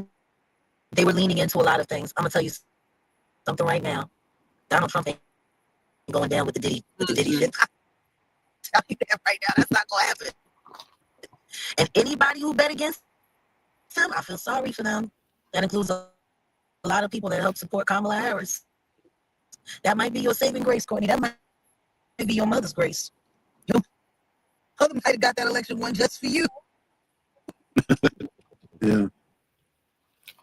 People are asking what you guys think the point of making sure the Kim Porter book was published. What was the point of that? What were they trying to achieve? I'm telling you right now, it could be for nothing more than to poison the jury pool and to buy sympathy for the devil. Yep. Because none of that stuff really has anything to do with what he's being charged with. Mm-hmm. He's being charged with running a criminal enterprise. It has nothing to do with that woman's diary. She wasn't keeping a diary of all of the flesh traded and all of the children lost. She wasn't doing that. She would never. She was sharing her life story, so just in case something happened to her, someone would know where to look. And we all know where to look. He's the devil. He's in jail.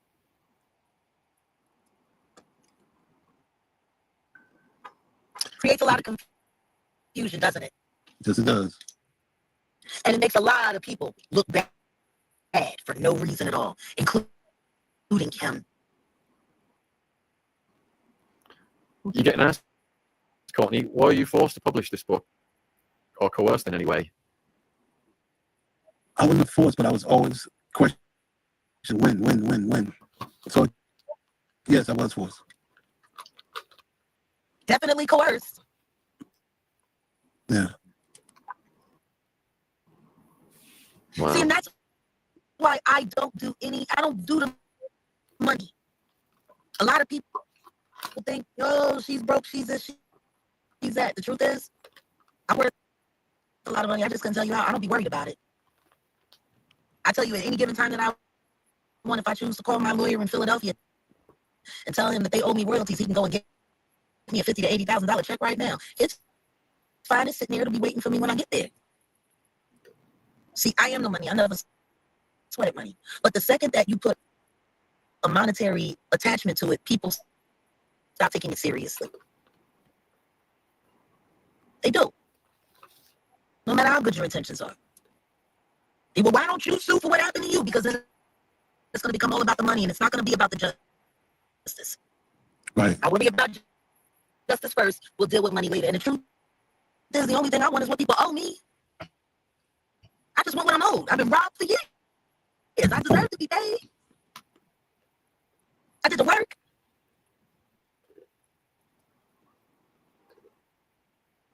That's why I stay away from money. I want people to know my intentions are pure. I'd rather eat out of a can of beans than eat caviar off the stomach of a baby. Right. Great. People are asking Jaguar if you could expand on Ronnie Bow and his story, because I watched it yesterday. It's fascinating. The truth is, Ronnie Bow is kind of caught in the same situation that Courtney's in right now. He's being drugged into a conspiracy story where he's the victim and he didn't report the crime. And it's all attached to something very silly and very trifling and all to get him back in jail. And now Ronnie Bo has finally come forward and told everyone what his cellmate R. Kelly told him. That the Jigger Man and the Diddler had sexual relation. As a ritual to gain power. Favor. I said that. I said that earlier in this review, and I said on the last one. When you have two men that know how to summon demonic forces through sodomy, which again is not consensual, that's what makes it wrong. And that by definition, the whole satanic ritual abuse, it's the abuse part of the sacrifice that they have to give to the Baphomet and these other deities. And then those deities in return give them money, power, fame, and wealth. I don't know how many times people got to hear that these men like to get together and copulate before they're willing to accept that they're getting together and copulate. Right. They sodomize. Yep. These aren't gay people we're talking about. This has nothing to do with the L, the G, the B, the T, the Q, the A, or the I, or the plus, and everybody else.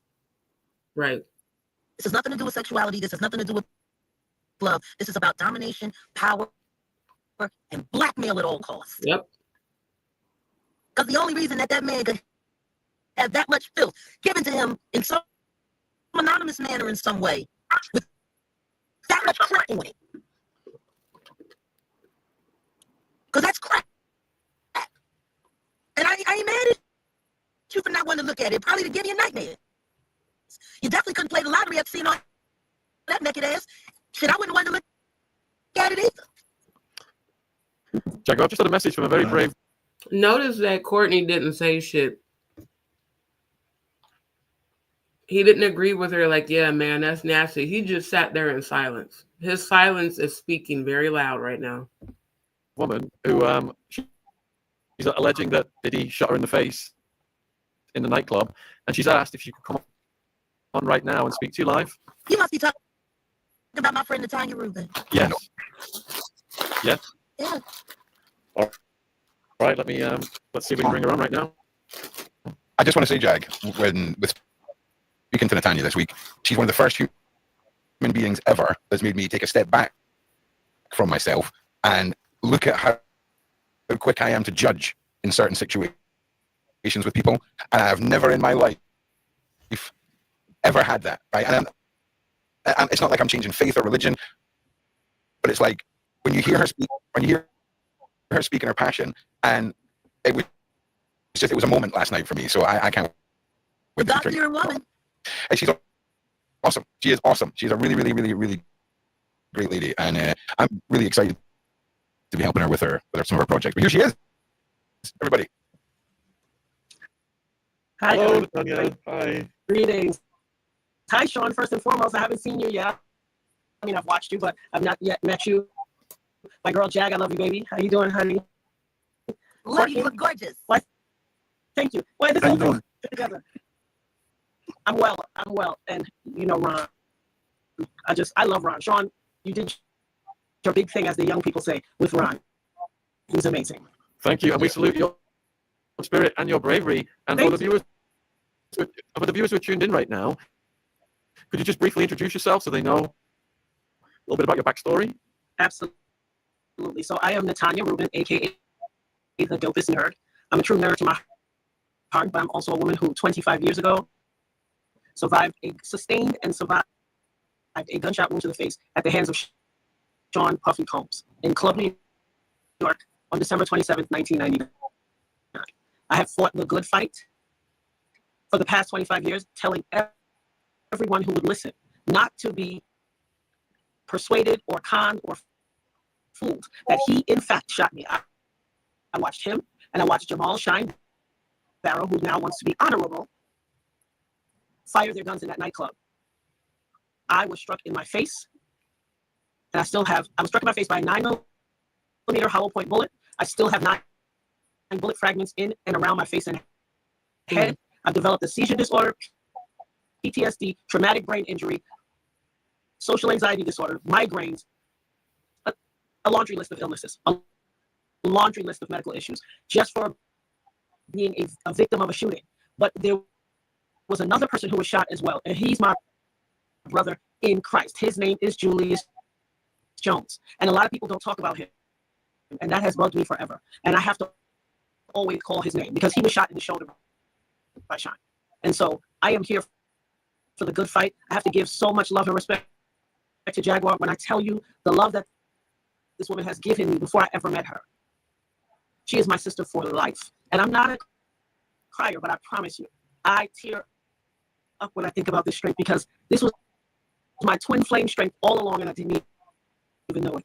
I walked a very lonely, arduous, difficult road. And trust me, when the powers that be have an agenda and they point their lasers at you, because you won't be quiet and you won't be afraid, trust me, they'll stop at nothing. And they have.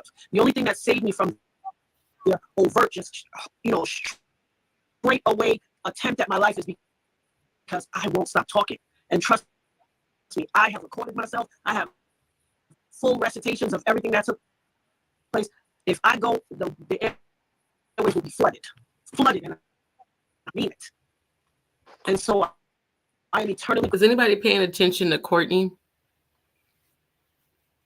He has been silent for quite some time.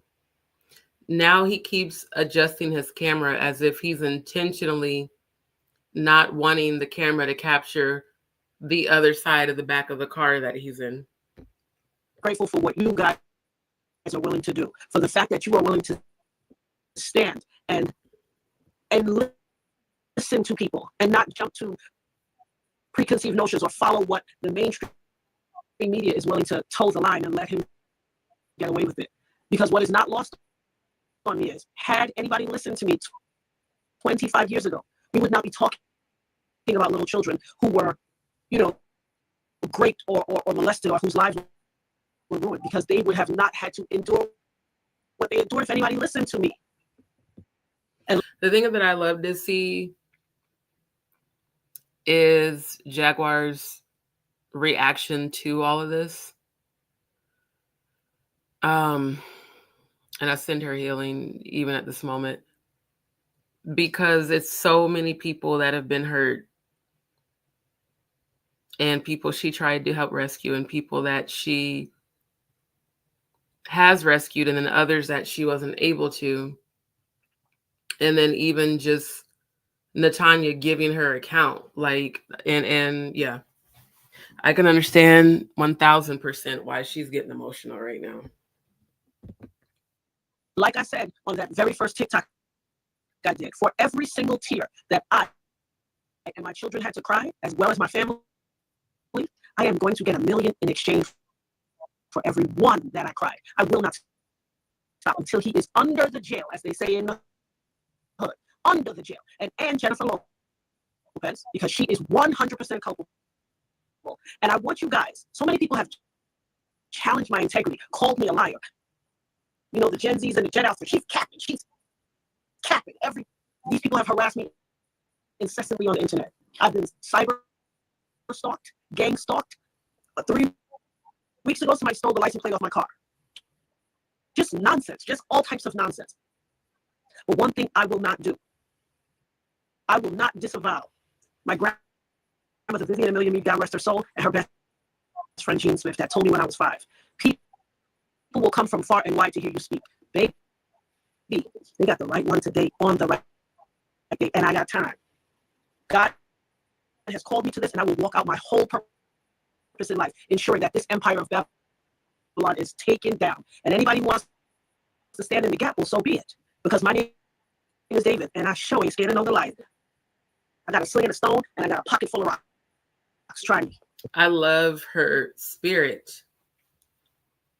After all this woman has been through, she has definitely regained her strength.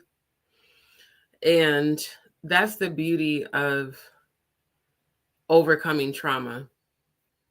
when you can still, I'm still standing, the Monica song, when you can still keep standing, when you can still be resilient and tenacious and bounce back from a life-altering experience that was meant to destroy you physically and mentally.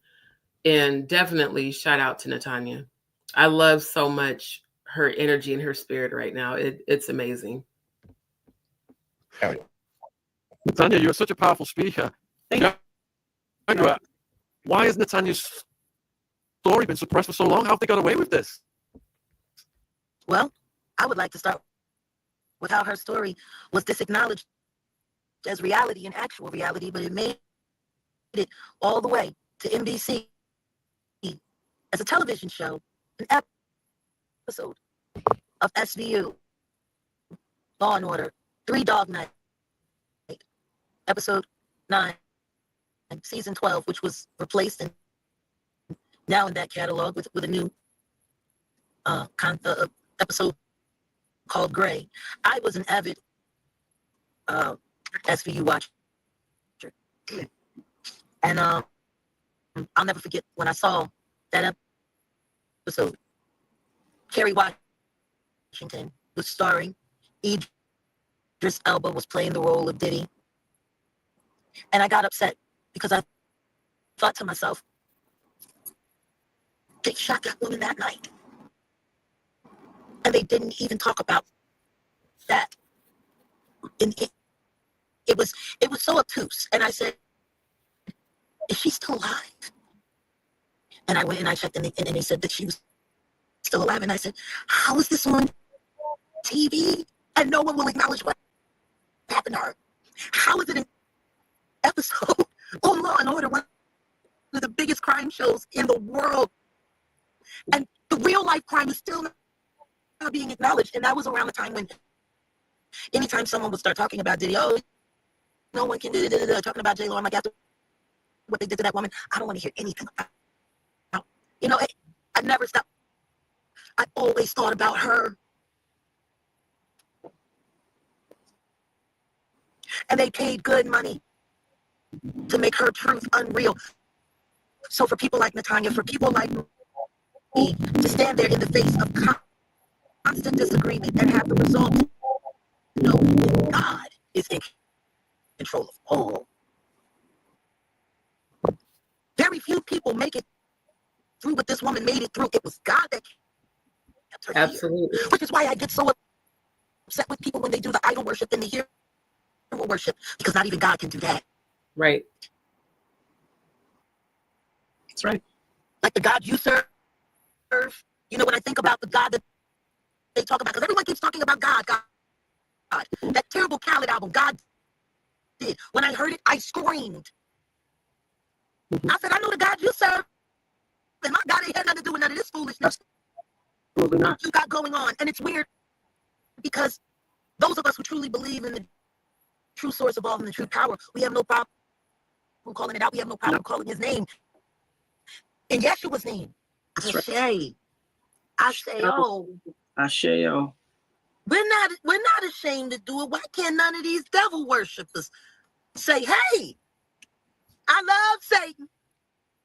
That is my God. They're not going to say it because they know if they publicly admit it, the backlash that they'll get. But she's absolutely right. That's what I was saying at the beginning of this live. If they're not afraid to blatantly put out there through symbolism who they come in agreement with and who they worship and honor, then the true chosen, the true believers, we should definitely not be afraid to speak of the Most High and to speak out against this shit. You know, they always want to put the word God on it to cover up. Why do y'all want to cover what y'all believe in? All of these years, y'all believe Puffy was never going to have to answer for what he did to this woman. But for God.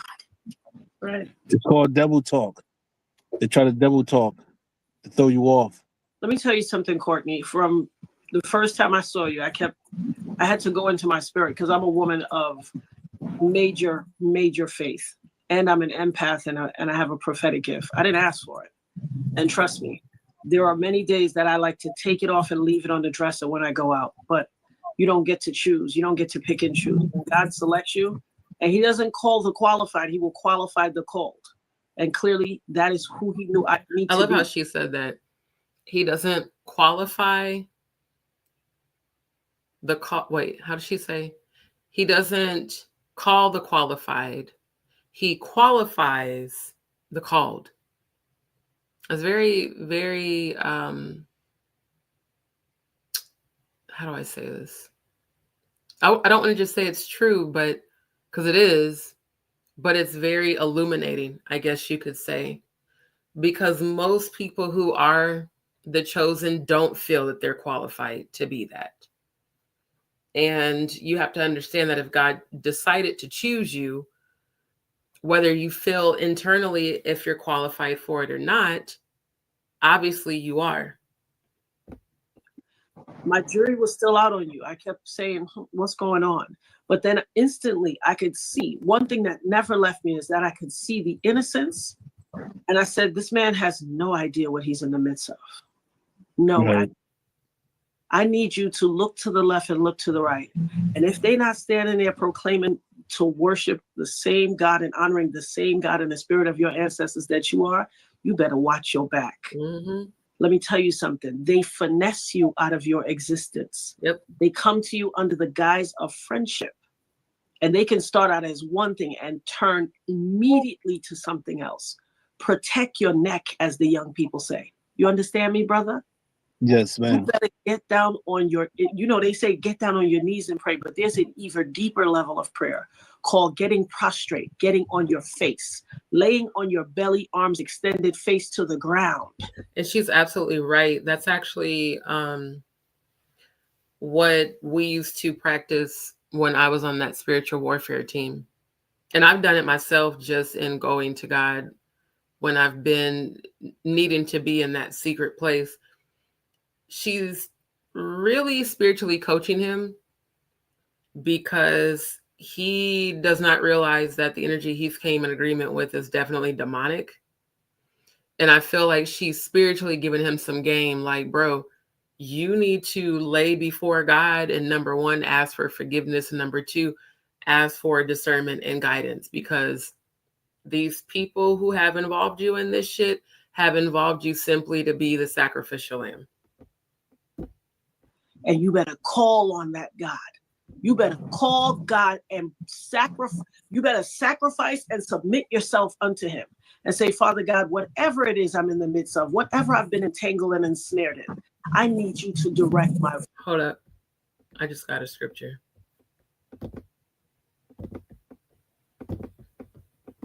Isn't it Romans?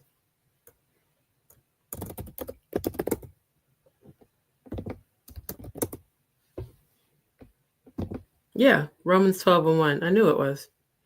Therefore, I urge you, brothers and sisters, in view of God's mercy, to offer your bodies as a living sacrifice, holy and pleasing to God. This is your true and proper worship. Do not conform to the pattern of this world, but be transformed by the renewing of your mind. Then you will be able to test and approve what God's will is, his good and pleasing and perfect will. Courtney, you need to do that. Like expeditiously, you need to do that. Feet, my will, my way, my heart, my life, and my mind. Let my words be of your source. Be mindful of people who want you to act on their behalf. They will finesse you out of all that is good and righteous in your life. Be very careful. And she's absolutely right.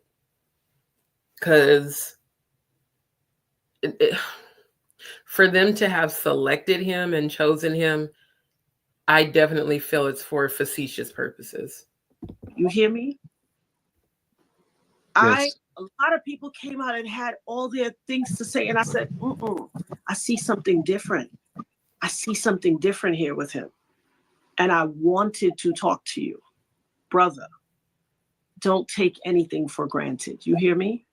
I want you to live out your fullness of your life and actualize whatever you want to be. I don't care if you want to be a sweet streeper, the man who cleaned the toilets at Macy's, or the president someday.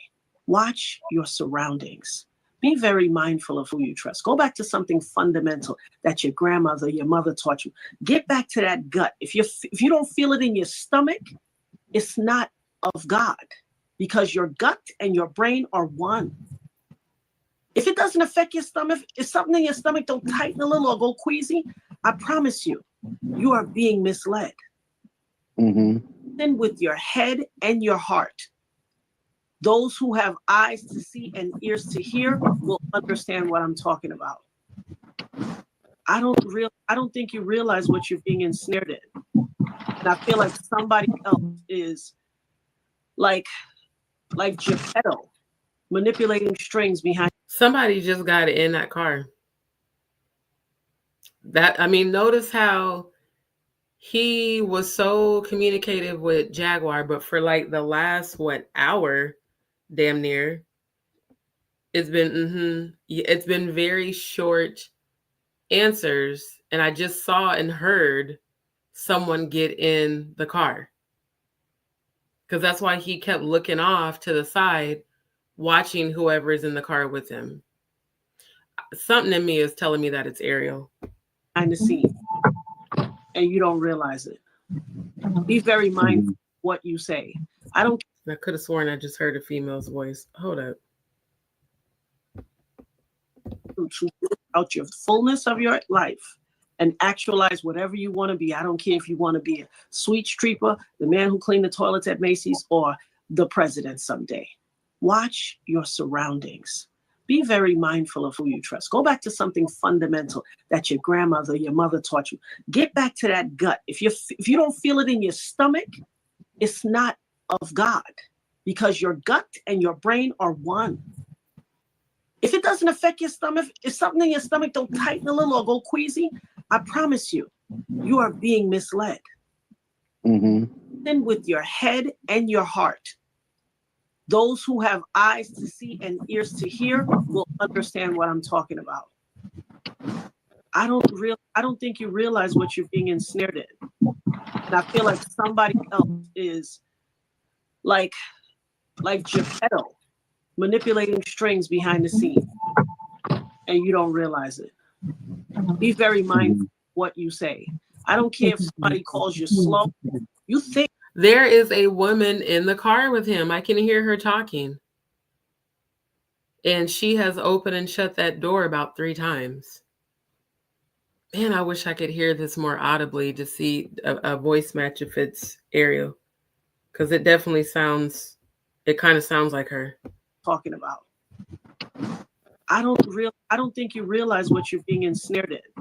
And I feel like somebody else is like Geppetto, manipulating strings behind the scenes, and you don't realize it.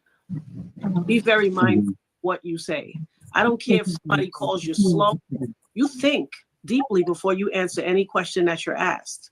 Your first question should be to yourself, why are they asking? How is this pertinent to them? Sit down, take time, ask yourself that question, go through the answer in your mind, and then respond. Okay? Yes. Protect yourself, brother. You have a rough, arduous road ahead. I appreciate you. You're welcome. I'm glad to see you too. Thank you. I'm glad to be seen. Yeah. I'm glad to be Who here. doesn't like looking at a miracle? Thank you. I love my sister. When I tell you, so many people, and I said this the other night with Ron on the show, so many people send me, when I tell you, I get so many text messages of Jaguar saying, what happened about, what's up with Natania Reuben? When I tell you, people were just like, I didn't know you knew Jaguar. I was like, I don't. But now I do. And when I tell you, we have the purest conversation I've had, probably in my entire life, but most definitely in the last 25 years. The purest conversation. When you know you are speaking to someone who doesn't want anything from you, has no agenda, is not coming to con you, finesse you, play you, serve you up on a platter to someone else. Man, I'm trying to tell you that this is so beautiful, because that's everything. When a person helps you from a genuine place. No expectations, no setup, no agendas. Just, hey, like Jaguar reaching out to her. I see what you're going through. How can I help you? And even the way she has continued to get emotional because of what Natania went through. Like I said, I don't know if it's the lighting in her house, but all I see is divine light around her. And I see it on her third eye, and she's got the touch points here. Yeah, she's her adversity made her a very powerful woman. She's an alchemist. And an alchemist is someone that can take very negative energy and transform it into power. A very negative experience and bounce back that much more the strong from the experience. And shout out to Natania and to Jaguar. I took a deep breath. Like I've been hanging on to this deep breath for 25 years. I promise. I breathed it out and through when I spoke to her. It took me to a place of peace that I had been searching for 25 years. Not feeling on guard. It was the first time I felt so secure and comfortable that I didn't have to be on. Watching my back, checking to see who it is, what's their ulterior motive.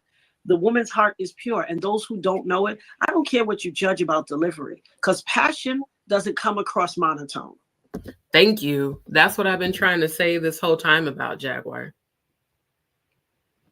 People dismiss her because of her delivery. Like I said, one of my relatives I love a lot, she's like, oh yeah, I don't like the way I've heard her talk about people. I don't like the way she talked about Common. Well, I mean, when a person's passionate, it's not going to be monotone and docile. They're going to come with that passionate energy. And just because she's passionate about cruelty-free artistry, about abuse, about people, wanting and needing to have justice, doesn't take away the validity of what she's saying. And people who can't recognize passion, it means perhaps you need to check yourself before you write yourself. Right. Oh, honey, I gotta stop you because it's so funny. People always talk about passion, but when you go to church and you sit down, that man up on the dais, if he is speaking at the same tone, right. If they don't walk out, they definitely not putting nothing in the plate, or they're going to sleep. That's right. We've gotten to the point where we become so desensitized and so dehumanized that we keep forgetting that inflection is life. That's right. See, that monotone voice that goes nowhere. It seems like it's non-threatening, but the truth is it's not translating. It's the different repetitions of frequency that allow that sound to take hold. The more Absolutely, Andrew. I don't think that Courtney is innocent at all. That's why for the longest time, he has just been sitting there silent. And you're going to see soon, he's going to just go offline and never come back. Doesn't even say, hey, everybody, thank you for having me. He just disappears. And I told y'all, that's why I rewinded it. There was a woman getting in and out of that car, and that was having a phone conversation. And he kept turning the camera away from her. And in my opinion, when I played it back, it did sound similar to Ariel's voice. monotone something is, the easier it is for the person in the spirit to separate from it. That's right. They teach us how to be sheep. Yep. Mm-hmm. It's your job to know that you're not. Some people go willingly. Yep. Some people go willingly. And here's one thing that's not lost on me. You know, I have a very dear friend that always says, everybody ain't able. Everybody's not able to handle the reality of this existence we're living. What we were taught, you know, eat food according to the food triangle, grains, rice, this, that, all. Listen, all that was a sham. Everything we thought we knew as good and basic and fundamental has been a sham. We have to deprogram ourselves and open up ourselves to the perspective of I'm trying to figure out what in the hell is going on with Courtney. Where is all this dark black coming from? And why does he keep looking off? Programming to understand the truth. I tell people We are start machines. Because it doesn't look like it's dark behind him. So why is it dark all of a sudden in his car? We right. are machines. That's right. It says it in the Bible. Train up a child in the way he Raised, should and go. he will When not is older, depart when from. he no, because it's programming. That's right. Children are they're the first clone's progeny. That's right. It means of someone that. else. Mhm. So understand this. What we put in the earlier, That's right. the stronger it sticks, the stronger it holds. That's But there's right. another scripture that I love. Lean not into thine own understanding. See, that's crazy. He was sitting there and it was going black. Then all of a sudden he just goes offline. Not even 10 minutes after this woman is getting in and out of the car. Mhm. God actually told us, That's don't right. believe what's in your mind. Right. Because when you lean on something, what are you doing? You're trusting it. When you lean Mhm. on something, you're trusting that it will hold you up.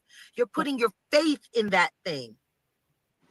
So if God says, lean not, mean do not lean, do not trust, do not look for support from what you have going on in your own mind. Mhm. That should make you look a little different in how you thinking.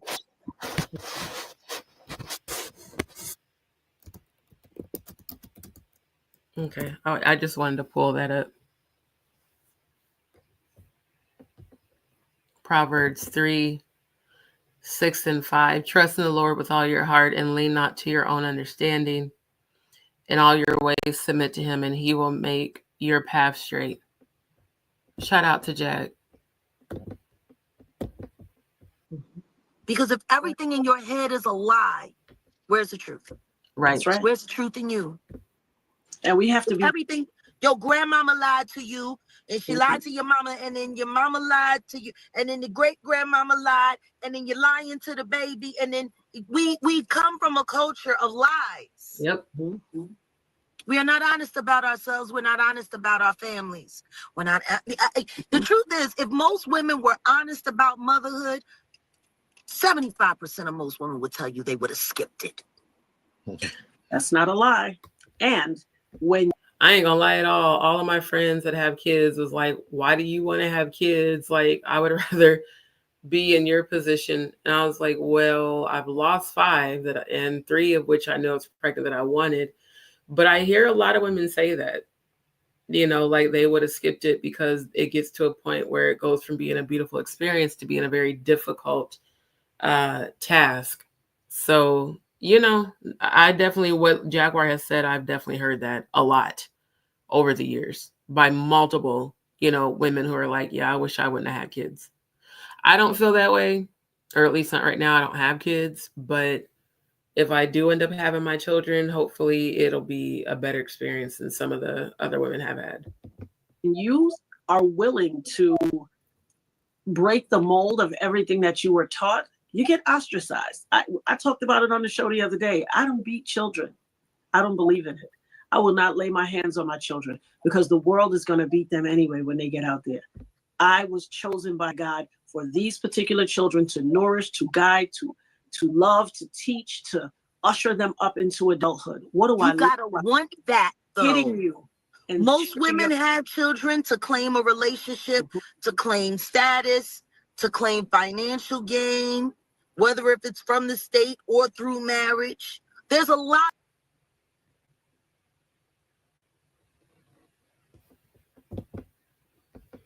Okay. Y'all, I have to end the live because I have to go pee. For real. I've been holding it for a while, bro. I tell you what, I'm going to put, what's the timestamp? Where are we at? 1:42:07. Okay. So what I will do, we will pick this back up later this evening. And that's where I'll literally start the interview right here tonight, because I'll come back tonight. I have got to go pee so bad, you guys.